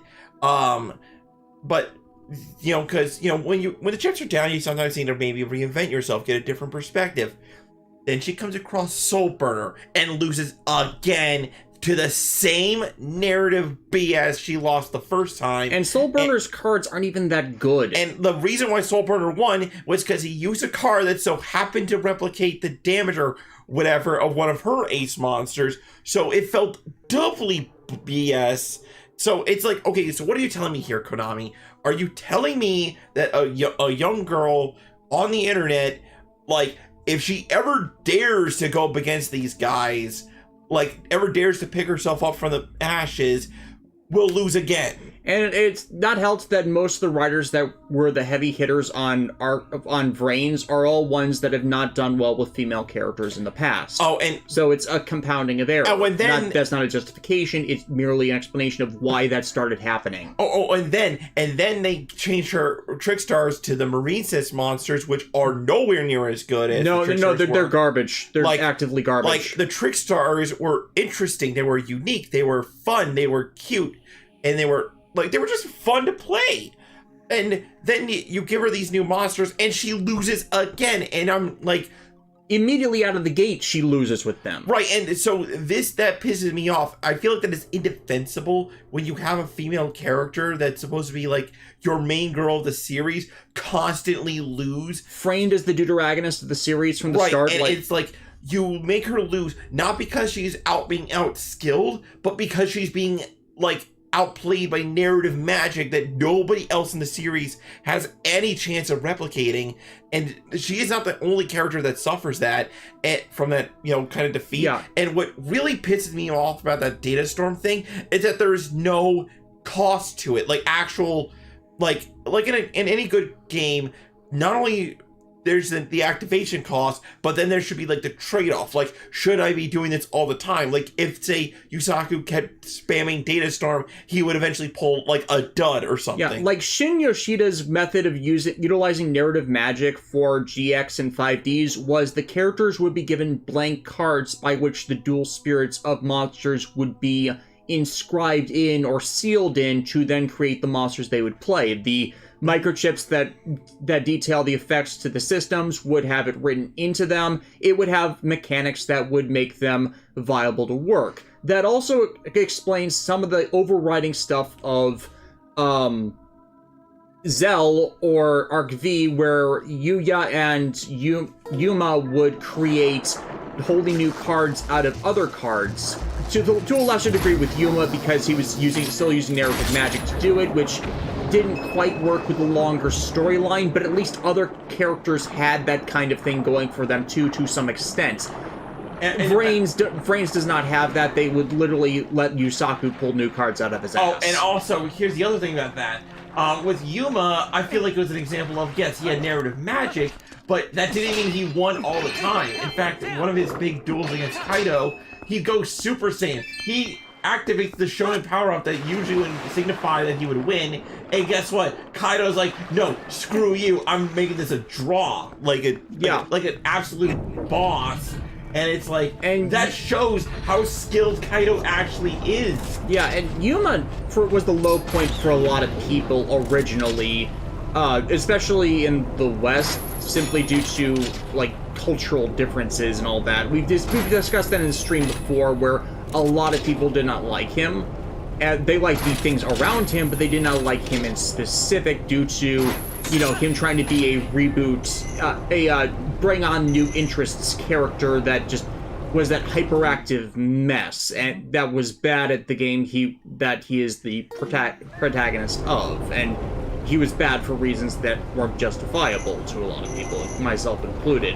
Yuya, though, had to learn a completely new mechanic, so he had a loss record there himself, so that there were justifications for it. Yes. More justifications for it. I'm going so off on this because we were so close with Yuzu Haragi, and we were like nearly there with Aki, so why can't this franchise that does have its female audience, that does have girls that play the game, have a consistent female character that kicks butt? And I honestly believe it wasn't until Yu-Gi-Oh! 7s that we got that. I still need to finish Roman, it. right? Yeah, with Roman, because from what I've seen of what they do with her so far, it's like she, it's hard to explain, but basically it's like it's clear that she's not exactly skilled off the bat, but she has her own stuff going on. Yeah, and even when you go back to, like, Alexis in Yu-Gi-Oh! GX, it's like a lot of the reason why they didn't focus on her is because Konami was not creating cards for her archetypes, so they couldn't feature her as much without doing anime-only stuff, which they didn't want to do much of in those days anymore. Because, like, they know that somebody at some point was going to be like, hey, why aren't you doing this, you know? And any negative feelings towards Mai in the Doma arc are kind of mediated with the show wanting to do more with her, since Kazuki Takahashi didn't. And kind of left her in where she should be, in a mentally bad place, but Takahashi didn't want to at all address that. The anime, however, chose to in a logical way. Some people disagreed with that, but they were making a legitimate effort to tell a more story with her that would make sense for where she last was. So, can't blame the original series, can't blame GX for it, especially since they did introduce a lot of female duelists in there. 5Ds has its explanation for why it did it. There are actually a lot of... While Tori and Zeld has no excuse for it, they at least had other interesting female characters that didn't feel like they were screwed over very much. And at least with Tori, it was clear that she wasn't exactly a duelist in the first place. She was sort of like the new Taya. So, okay, she could be better, but it's not like... Like, most people go to Kathy and Anna, and I'm forgetting the who was Shark's sister? Rio. Yeah, Rio. They had a few people really, few girls people really liked in that series, which goes back to my thing about Zell, where the problem was more the main character and not necessarily the rest of the show itself. But Arc V got screwed over, and Brains was just badly handled across the board. And I thought I was starting to go off on this before, but one of the reasons why Brain went so bad was because it had so many new writers on it that had not really written for the franchise before, and that more than anything else is the death knell. And I think why they had to hire so many new writers was because the pre-existing ones got screwed over with Arc V's ending, so they didn't want to do more with just Konami on all that. And that's not the first time that has happened. Like, other regular staff writers have left the Yu-Gi-Oh! Franchise, such as when the main writer of the Jack and Carly arc for 5Ds left before, like, the final third of the show was written, so they couldn't exactly conclude their Paramore arc at all.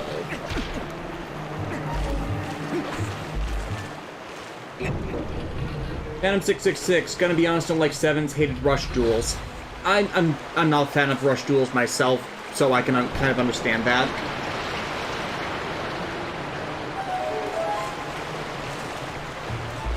Pure Crystal, this is why Kaito is my favorite Yu-Gi-Oh! Character. Kaito should have been the protagonist of Zell. I maintain that, and I will not be budged from that. Joey Nakao, Brains makes Allie a ragdoll when she loses, and it's one of the main things that pissed me off. Yeah. DJ Tuku, what about the French girl in 5Ds who is hyped as an equal and rival to Yusei, only for it to not really go anywhere? Again, that's example of writers leaving the series in media res. They, like, tried to back-adapt that so to make her part of the time travel plot line, but there's only so much you can do when the ones who have the ideas for those things are no longer part of the production. And also, that's worse from an American perspective, because where they eventually took her with their arc following that in the final arc of 5Ds was never imported and dubbed, because they do try and salvage that. But yeah, Sherry was more sold as a rival with Aki, and, you know, when Aki had a limited amount of stuff she was able to do in the third arc, that kind of hamstrung that as well, simply because Ayumi Kinoshita was not going to be around. And if she was going to be the rival for Aki, and you don't have Aki around, you can't exactly do as much with it as you would want to. So I feel like there are more logical explanations for anything wrong with 5Ds than some of the other series which go over badly.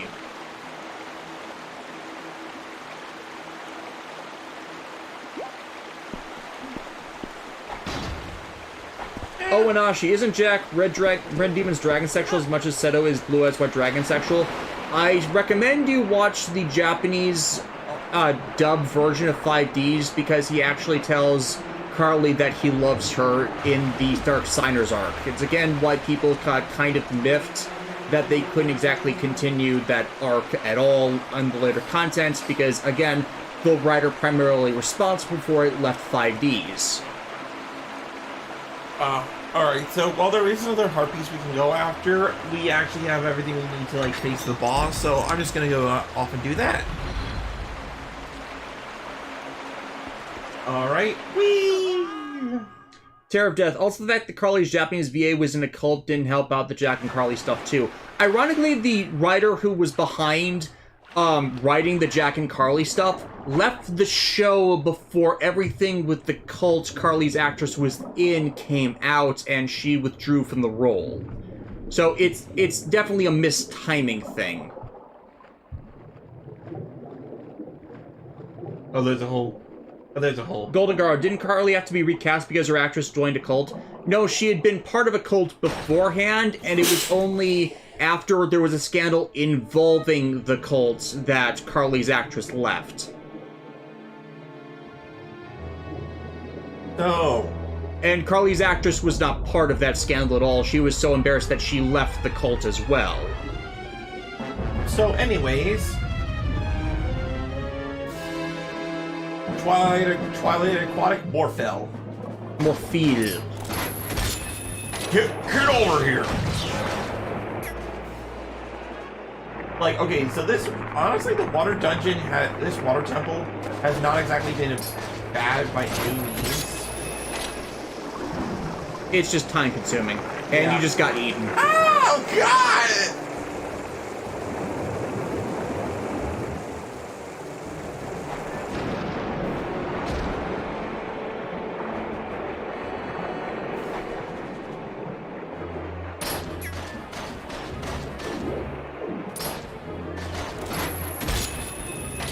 I see you.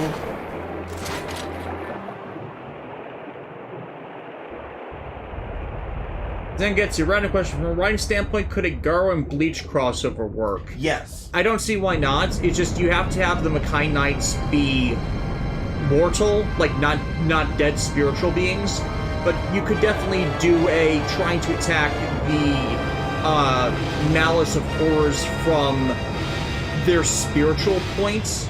Like horrors and hollows, two sides of the same coin. Unpurified hollows turning into horrors or animating the reincarnation of horrors. You can do that. Yeah, but look how epic this is. That is an eel.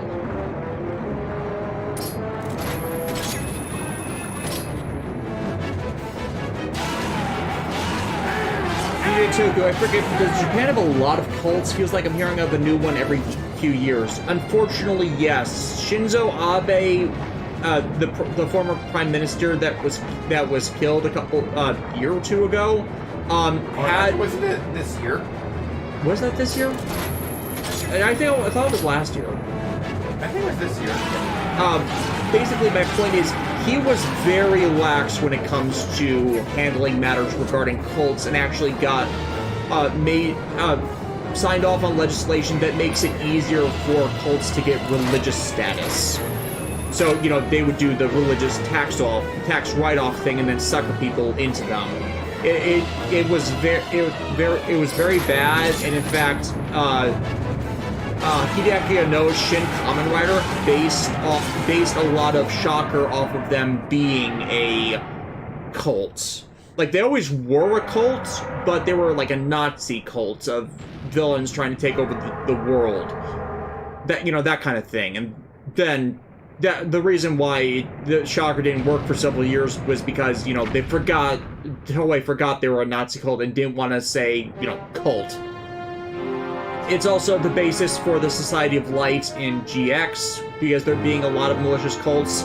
And then one of the reasons why the cult plots ended in 5Ds was because, cults were kind of becoming a hot button issue in the 2010s, so you saw the utilization of that less frequently. So yeah, we just killed a giant eel fish thingy. Yeah, it was last year. Yeah, it was last year that Shinzo Abe was killed.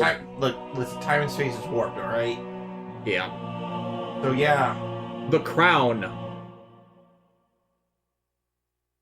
Oh, hey, Midlow, this looks like your crown. If you need There it is, the last fused shadow. I'll just take that. Thanks. Now, don't resent me for all I put you through. I need this thing. Besides, we have to do something about Zant, the one who thinks he's the king of shadows. Media reviews. Father, the sleeper has awakened! His power is a false one. I'll prove it using these. So, I've done everything I needed to. I'm sorry for dragging you all over the place with me.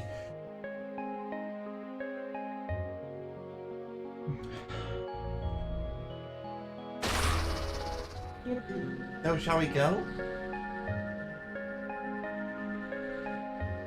Wasn't the Prime Minister in Black Sun based on Abe? Unfortunately, people say that he is, but it's such a caricature that it's hard to see it as that. It's one of Black Sun's myriad of issues where the Prime Minister in Black Sun is against the cults, so it doesn't fit the Abe thing. But the series also ignores that Gorgum itself was a cult.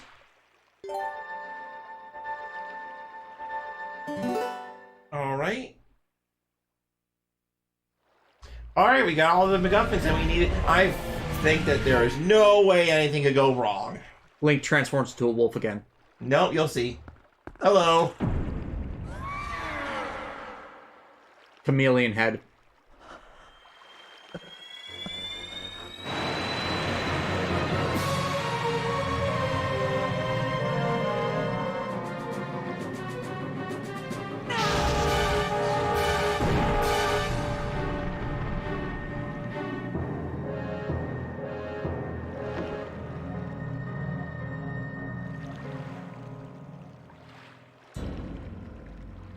And 666.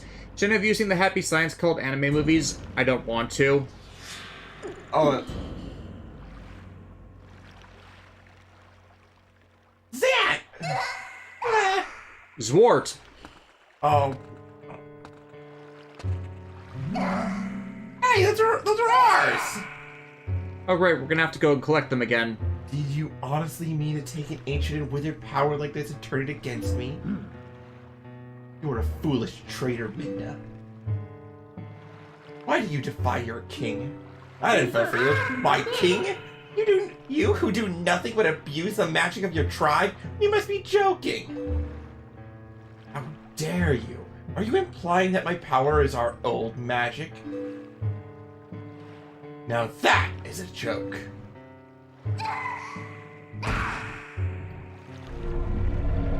This power is granted to me by my god. Ganon. Yep, it is the magic of the King of Twilight, and you will respect it. Ow!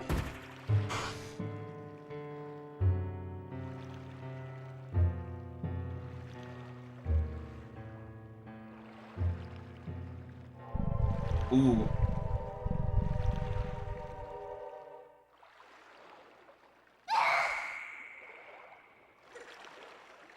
My Minna, did you forget? That beast is one of the light dwellers who oppressed our people. No matter how much you may desire otherwise, you'll never be more than a shadow in their world. You cannot consort with their kind. But if we can make their world ours, Minna, light and darkness will meet at last. Yes, antimatter and antimatter. Our tribe will take back their realm, and sweet darkness will blot out this harsh light. And that, Minna, is why.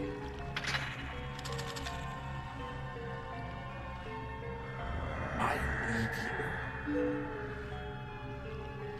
I feel like this would have been a better way to take Tokuger.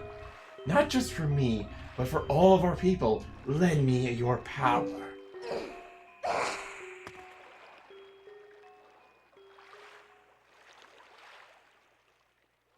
So be it. I'll return you to the light world you covet.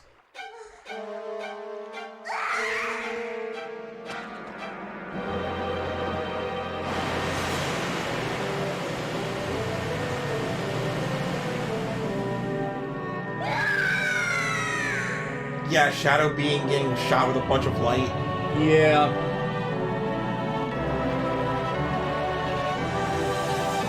Unless...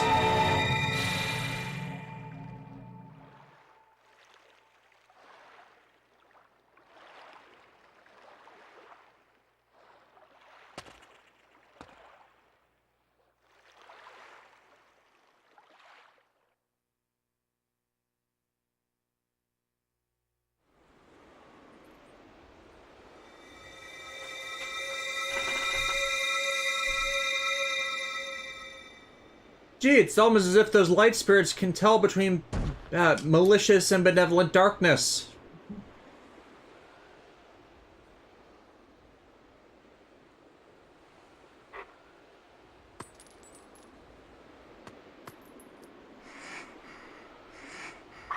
But look at Minna. Yeah. Link, hero chosen by the goddesses. Go to the princess locked away in the castle. Unfortunately, the princess is in another castle. But yeah. Yeah. Yeah, now this track plays. Minna's Lament.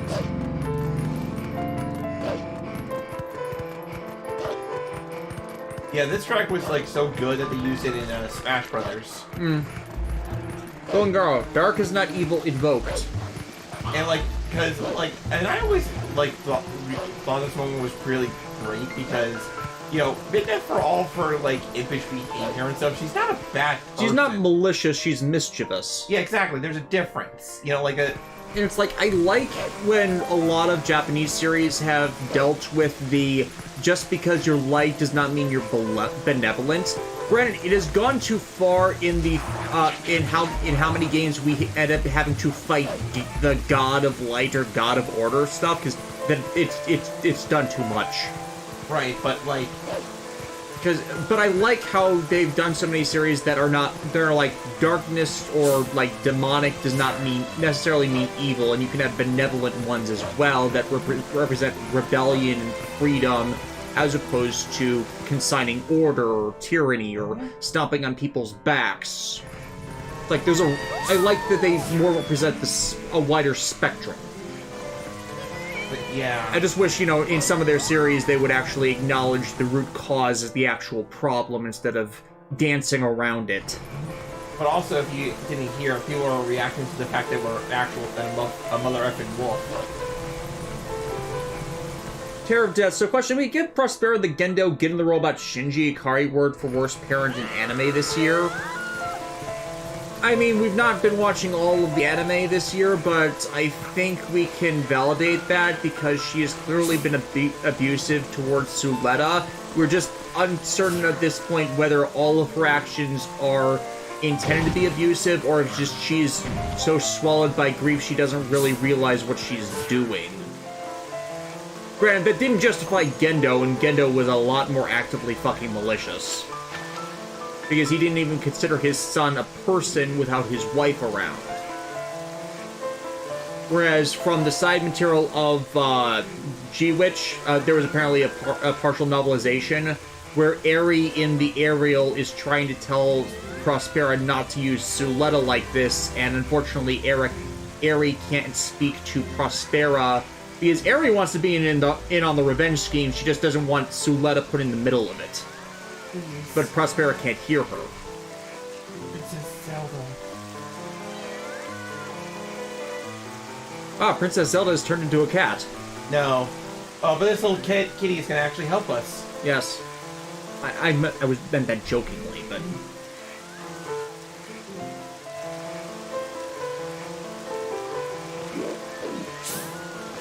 Phantom 666, the Terror of Death. Pretty much sure Prospera could be considered worse than Gendo.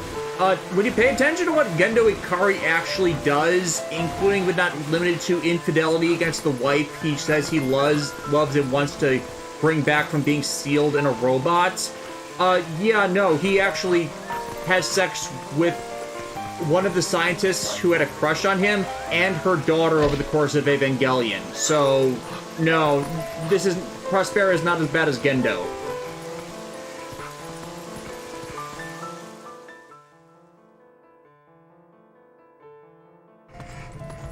Like, there are still worse, even just limited to moms, there are worse moms in anime who actually disregard any feeling of care for their kids. Like, Marianne V. Britannia is a worse mom than... Faye Testarosa's mom. Faye Testarosa's mom, Precia, is a worse mom than Prospera is. No. Because they use their children as objects or just abandon them entirely. Although people were making Fate comparisons with what was her name? Priscilla? Precia, yeah. Priscia, Testarossa with Prospera in regards to the Yeah, because for those who don't know, Fate Testarossa in the Noha series is actually a clone of Priscilla's original daughter, who was created to help resurrect the original daughter from, I forget if it's either death or a comatose death-like state that they needed the magic trinkets of the original Noha series to revive her for, and it entirely failed. Alicia, that was the daughter's name, the original daughter's name. And so we still have this question on who Suletta is, in whether she's a clone or just Prospera was pregnant with Suletta or became pregnant with her later and decided to include her in this whole scheme. Because, Shakespearean reference, the tale of Prospero? The Tempest. The Tempest. Oh. Ah, yes, our next collectible of the game. Postals. They're going postal. Postal? Yeah. Yeah, the reason why is... Yeah, Dustin Simone, they're nearing Ragyo Kiryuin territory, and yes, I think Ragyo is much worse. So, it's like Prospera can still go deeper, but there's a logic to her actions where you can tell where she went wrong, which I think is the better defense than others where their first action from there was wrong instead of it being a slow journey of justifications. Oh, thanks for beating the ghost. Can I call you Doggy? I'm Giovanni. I become consumed by greed long ago and sold my soul to a dark creature that did this to me. I can't move. I can't go see my girlfriend. My pet Gangle is frozen on my head. I don't think I could be more miserable. I have to ask you a favor, Doggy. Can you find and defeat the 20 ghosts that lurk in the dark for me? Yeah. And to continue my thought from where it was, the reason I'm kind of defensive of Prospera is I can see the thought process, and it is clear on some level that she does care for Soletta's well-being. It's just, she's at the point where she's justifying doing what she wants first and foremost, and the indoctrination that Soletta's gone under is clearly not good for Soletta in any way, shape, or form to just get her part of all of that. It is psychological abuse. It is certainly psychological abuse, but it doesn't go as far as other bad parents in anime have gone yet. Again, until we're not near the end of the series yet. Prospera could always get worse. It's just from where we know right now, she's not the worst. She is bad, but in context, there have been so many worse parents. Like, again, I think the line for me is, it's clear she does actually care for Soletta's well-being, which a lot of these others don't.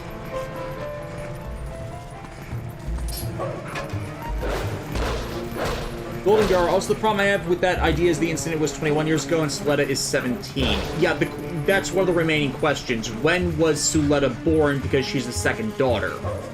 Because it's possible Prospera was pregnant when the incident happened, which would only make it so Suletta's off by 3 years regarding her age, so she could still, if Prospera wasn't keeping track of her birthdays, she could pretend to be 17, pretend that Suletta was 17. And we've actually got a reference to that earlier in that Suletta would only know it was her birthday when Prospera would let her know.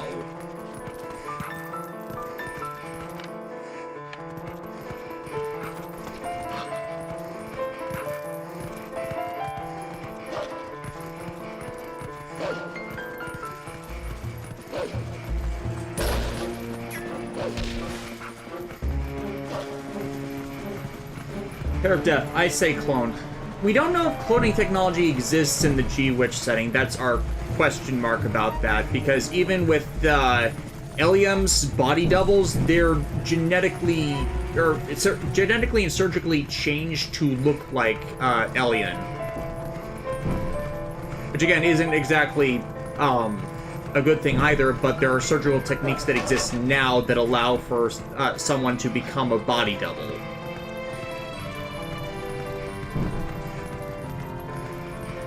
Here, Crystal, now I want a Suletta plushie. I mean, look at her, she's adorable. I think those exist, actually. Yeah, no, they exist.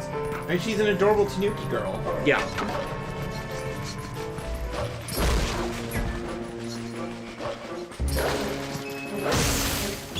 Again, with G-Witch, there are just so many question marks of where we don't know yet, and some of them might not even end up being addressed, because, you know, with Ichiro Okuchi, he's a narrative over character writer, so if it's not something that is absolutely essential to the storytelling, he tends to neglect it and only end up including it if he finds it has some form of relevance for the longer arc.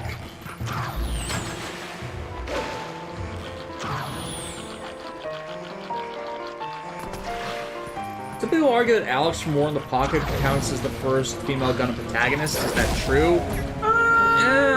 Okay. Considering she's not the focused-on character of that, I would say Suletta is definitely the first female officer.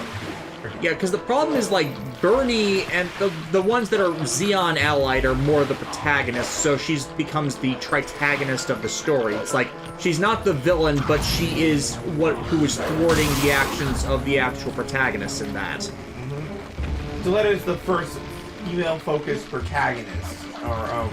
Yeah.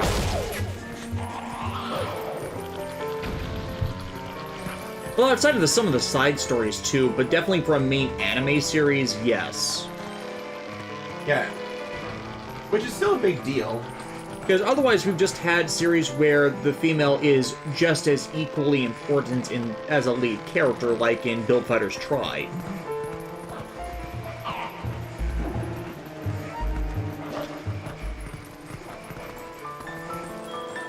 Don't worry, Midna, we'll get you some help. Oh god, I'm dying. It's a good thing someone set up all these tightropes for us, since Midna can't, Yeah. have us jump all the steps. I'm assuming that it was these guys that did it. They weren't here before.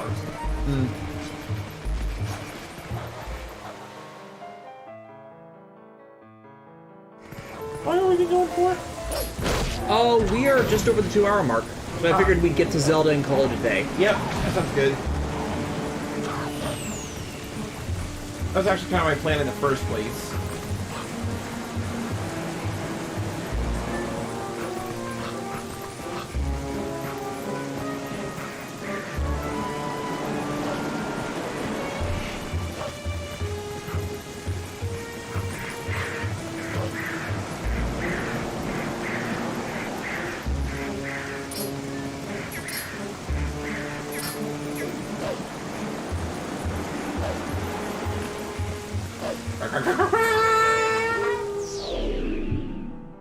Bye, doggy.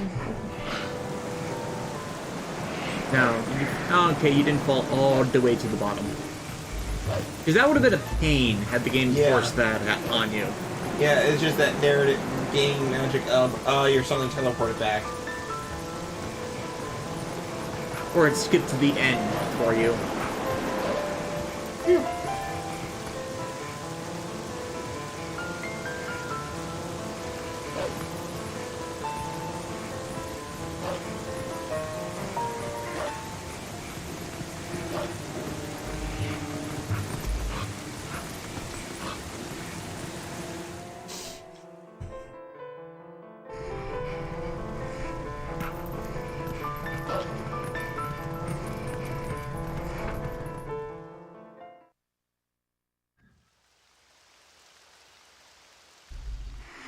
Golden Gar, so you just speak like your theory is that Prospera messed with Soleda's perception of her own biological clock. I'm saying that Soleda is not aware of what years passed, especially because of, like, Mercury having a different time cycle relative to the orbit of Earth.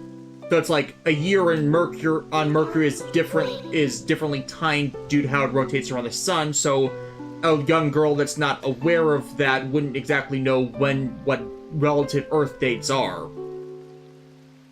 Please tell me, how do we break the curse on this one? So if she only celebrates her birth, she only knows when she's a year older when Prospera celebrates her birthday, then Prospera can time that out differently. It is a working theory that makes sense in the setting. I'm not saying it is the absolute theory. This is the one. You need him to save your world. That's why, Princess, please, you must help Link.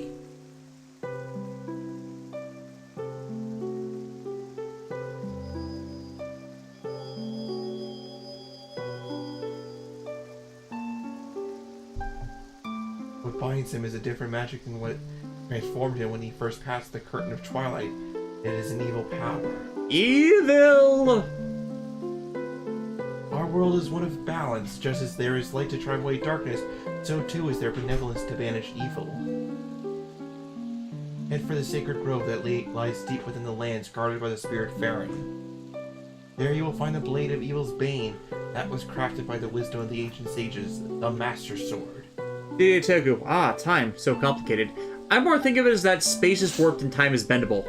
The Master Sword is a sacred blade that evil can never touch. Evil cloaks you like a dark veil, and that blade is the only thing that can cleave it. Because the Master Sword is magic.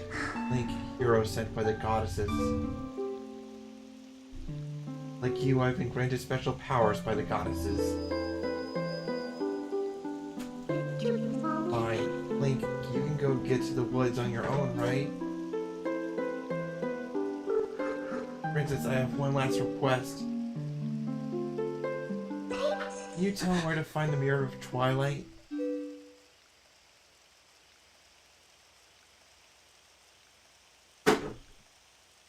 And now I believe I understand just who and what you are. Despite your mortal injuries, you act in our stead. Stead. These dark times are the result of our deeds, yet it is you who have reaped the penalty. Accept this now, Binda. I pass it to you.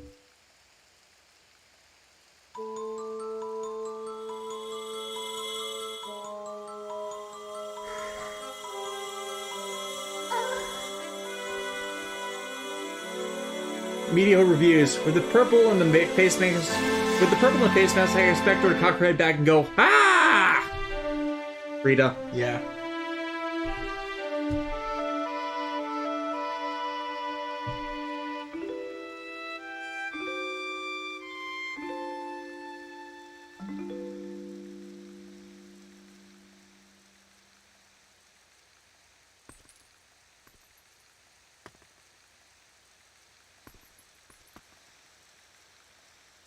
She'll be back with weapons. About that. Go back, Link. Back to Faron Woods.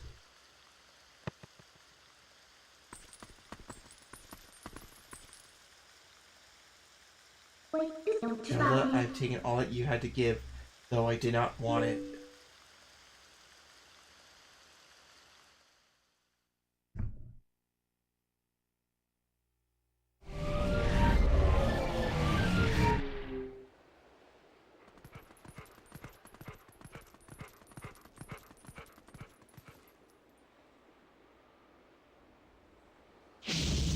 But now... Incoming message from the giant dodecahedron. Ah, snap, it's Evangelion. Alright, Ramiel, what do you want now? I want all your shoes. Oh, Minda's pissed now.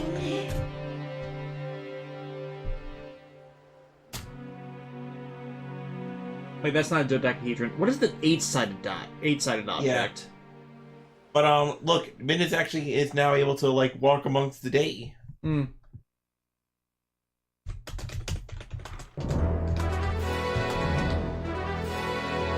So, yeah, that's where we're going to stop. So, yeah, that's sort of a downer ending, right? Octahedron. Yeah. So, Princess Zelda sacrificed her essence so Minda can not only walk amongst the light again, but, you know, so Minda would not die, so... Yeah. She was a real one for that. Look, she'll be back. She'll reincarnate eventually. Well, okay. Zelda Davis, timeline, I know. No, Davis, you gotta stop saying things that are gonna come true later in this game. My prediction powers are too strong. You gotta stop I'm that. psychic. Stop that, man. Octahedron, yes. It's like dodecahedron just sounds better. And I know it's the wrong object. It's like for the bits, it flows more off the tongue for comedic purposes. Like, why must your prediction powers not be for like lottery numbers or something? Why does it have to be? Yes. For Why does my prediction powers never work for lottery numbers? It has to be for plot points, so it's not a surprise or anything. Yeah, so that's what we're going to call it for this week. Depending on whether next week we might have to skip a stream week so we can do more yard work, because it's finally getting warm enough to actually functionally do yard work. And yeah, it's still going to be 71 degrees next week, so we'll probably have to skip a stream week for just to do that and then recover. Yeah.